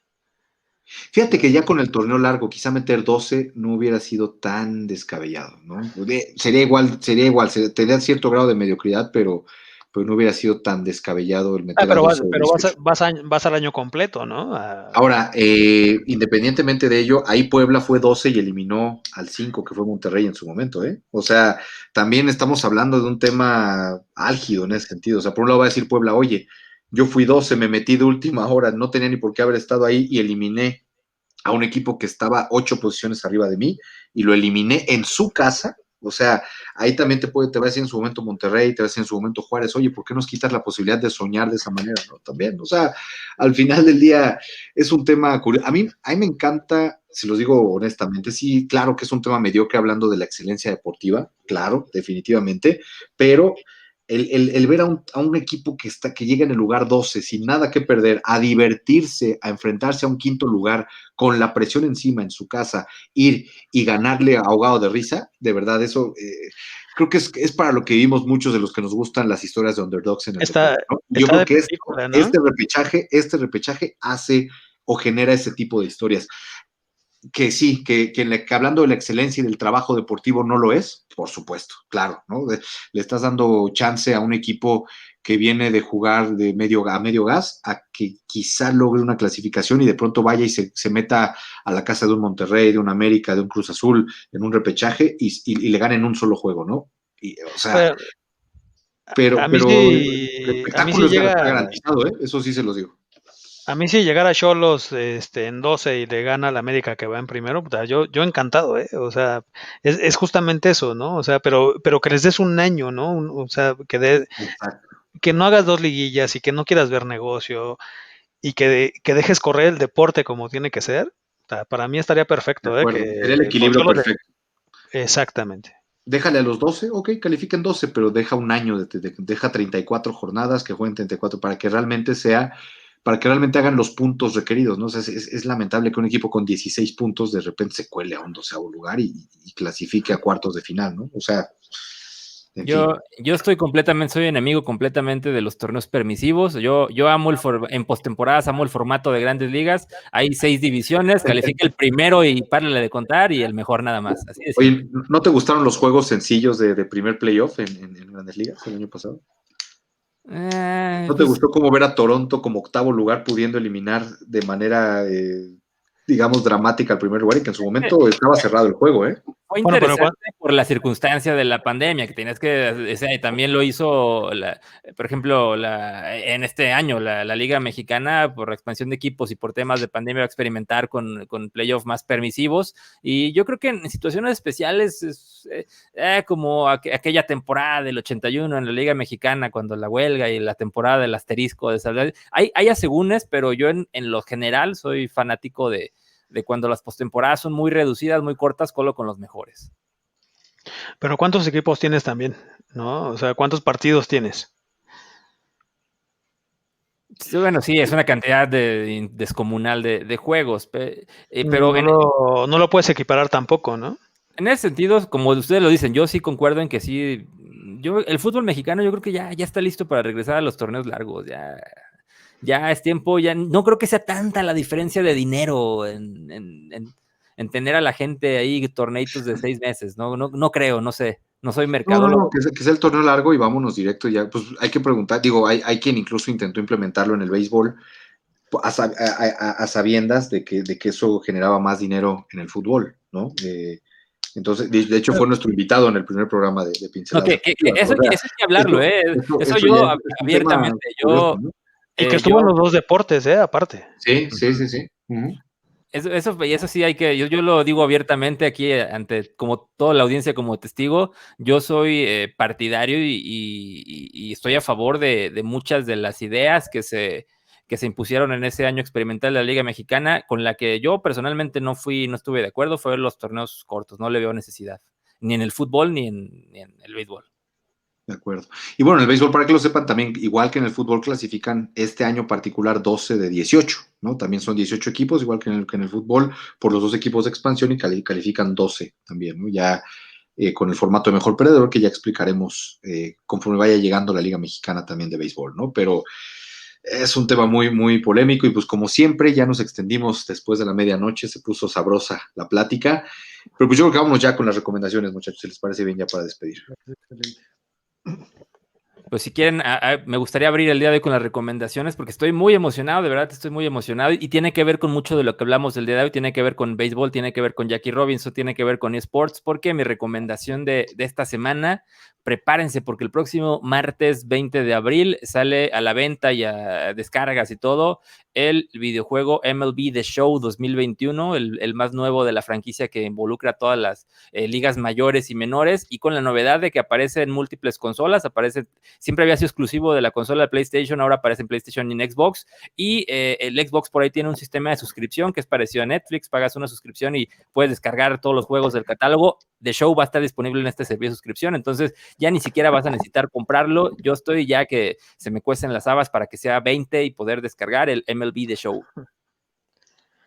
Uf. Bueno, yo siguiendo con lo mismo, si alguien tiene tiempo el fin de semana y ahí me ponen los comentarios para pasarles mi usuario, para aventarnos también una partidita de Madden 2021, ¿no? Que trae como que muchos bugs, pero se puede arreglar con una descarga sencilla. Entonces igual si alguien quiere pasar ahí el tiempo jugando Madden, aquí voy a dejar mi usuario para que me puedan contactar y nos aventamos una partida, organizamos un torneito si alguien de ustedes le quiere entrar también, ¿no? Ahí hacemos una partidita de 4 o 5 horas el fin de semana. Bueno, Interesante, ahí nos vemos. El fin de semana, la segunda carrera de la Fórmula 1 y en Netflix ya está la tercera temporada de la Fórmula 1. En esta tercera temporada aparece Checo Pérez, la historia que hay en torno a este piloto. Yo estoy en la primera temporada, la verdad es bastante interesante. Los pilotos que están, todas las historias que ves y todo lo que está en torno, la verdad se las recomiendo mucho. Es una serie que está en Netflix, Fórmula 1, muy, muy recomendable. La verdad sí la estoy disfrutando, me lo estoy echando un capítulo por día y bastante, bastante interesante y bastante enriquecedor. Así es. Pues bueno, mi recomendación se va a hacer un poco rara al principio, ya después les explico la conexión que al menos yo hice. Si pueden ver The Scorpions o leer, mejor dicho, The Scorpions Story, The Wind of Change. Es la historia de cómo esta banda fue, digamos, más allá de que fue el emblema y fue práctica, por llamarlo de alguna manera, el soundtrack de la caída del muro de Berlín. ¿Por qué hago toda esta analogía? Porque recuerdo que hace poco estuve viendo un documental que hablaba de la famosa Alemania Federal y Alemania Oriental, ¿no? Por ejemplo, Alemania Occidental, Alemania Oriental, cómo en algún momento una de las potencias del fútbol mundial se dividió en dos selecciones, ¿no? Hablando del fútbol, y cómo precisamente esta banda vino a ser parte, por lo menos en el tema mediático, de la caída de eso, ¿no? De volver a unificar a las Alemanias, y esto se volvió, obviamente, la bandera de la banda, que a ellas les funcionó, evidentemente, como un boom máximo, ¿no? Del haber sido parte de esa generación que se encargó de una u otra manera de tirar el muro de Berlín, y sobre todo cómo vino a revolucionar el deporte en Alemania, ¿no? En ese sentido y particularmente en la representación del país, en el caso particular del fútbol, porque es donde realmente han sido potencia, pero también en otros rubros, ¿no?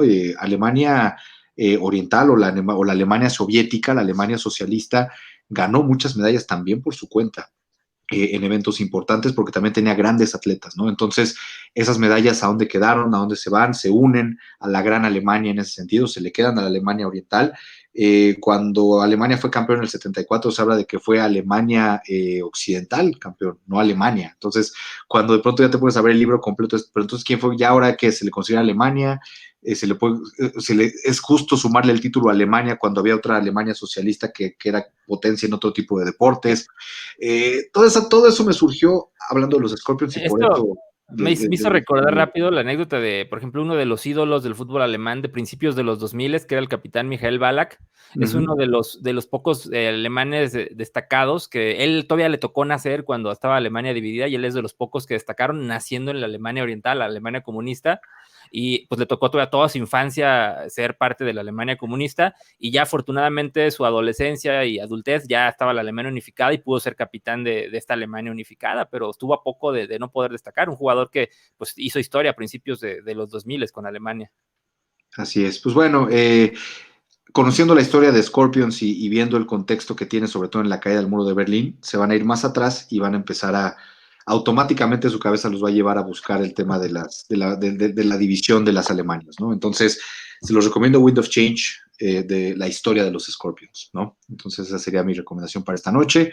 ¿Algo más, muchachos? Estamos otra vez desvelando a nuestra audiencia, ¿eh? Qué barbaridad. Vámonos, porque sigue mucha gente aquí con nosotros, ya mejor los dejamos dormir, ¿no? Muchísima Nada más gente. rápido, los breaking news antes de terminar, ya nos informabas por ahí, Oscar, en la producción. Los Dodgers le dieron la vuelta al final del juego, ganaron 7-5 a los Rockies. Pues Julio Urias se fue sin decisión, pero pues no cargó con la derrota. Por lo menos no cargó con la derrota, entonces va a seguir con marca de 2 ganados, 0 perdidos. Subió su efectividad desafortunadamente a 3.86 debido a las 4 carreras limpias, producto de 2 cuadrangulares que recibió este día, 6 entradas, 7 imparables, 5 carreras, 4 limpias, 2 bases por bola, 6 ponches y los 2 mencionados vuelas cercas.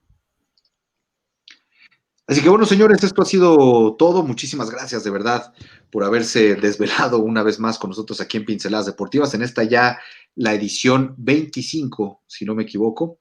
25. 25 programas de Pinceladas Deportivas. Muchas gracias de verdad a todos ustedes. Gracias, compañeros, a ustedes por la perseverancia, por todo lo que hemos conseguido hasta este momento. Y a todos ustedes, de verdad, muchas gracias. Oscar Montes. Amigos, ya para irnos rápido, dejar dormir a toda la gente, porque sí, son bastantes los que siguen aquí con nosotros. Muchísimas gracias, ya saben, les digo lo mismo, todos los programas, un gusto estar con ustedes, un gusto platicar, y nos vemos el próximo martes. Javier Guadalajara, muchas gracias. Carlos, Pato, un gusto estar con ustedes. Gracias a la gente que sigue conectada. Acuérdense de agregarnos en redes sociales, seguirnos ahí. Estamos tratando de subir mucha información y nos escuchamos el próximo martes con todo lo que hay el fin de semana en el deporte. Lalo Castañeda, muchas gracias. Muchas gracias, buenas noches. Como siempre, un gusto compartir otro Pinceladas Deportivas, Pato, Oscar, Javier. Y bueno, disfruten su fin de semana y estaremos de regreso el martes con muchas más noticias, Juegos Olímpicos, ligas profesionales, todo esto y más. Suscríbanse al canal de YouTube y vean Pinceladas Deportivas, el debate. Así es, Pinceladas Deportivas, el debate, la nueva modalidad que tenemos aquí en Pinceladas Deportivas. Por lo pronto ha sido todo. Nos vemos el próximo martes a las 10:30 de la noche en vivo a través de Facebook Live. Muchas gracias por haber estado con nosotros. Muy buenas noches.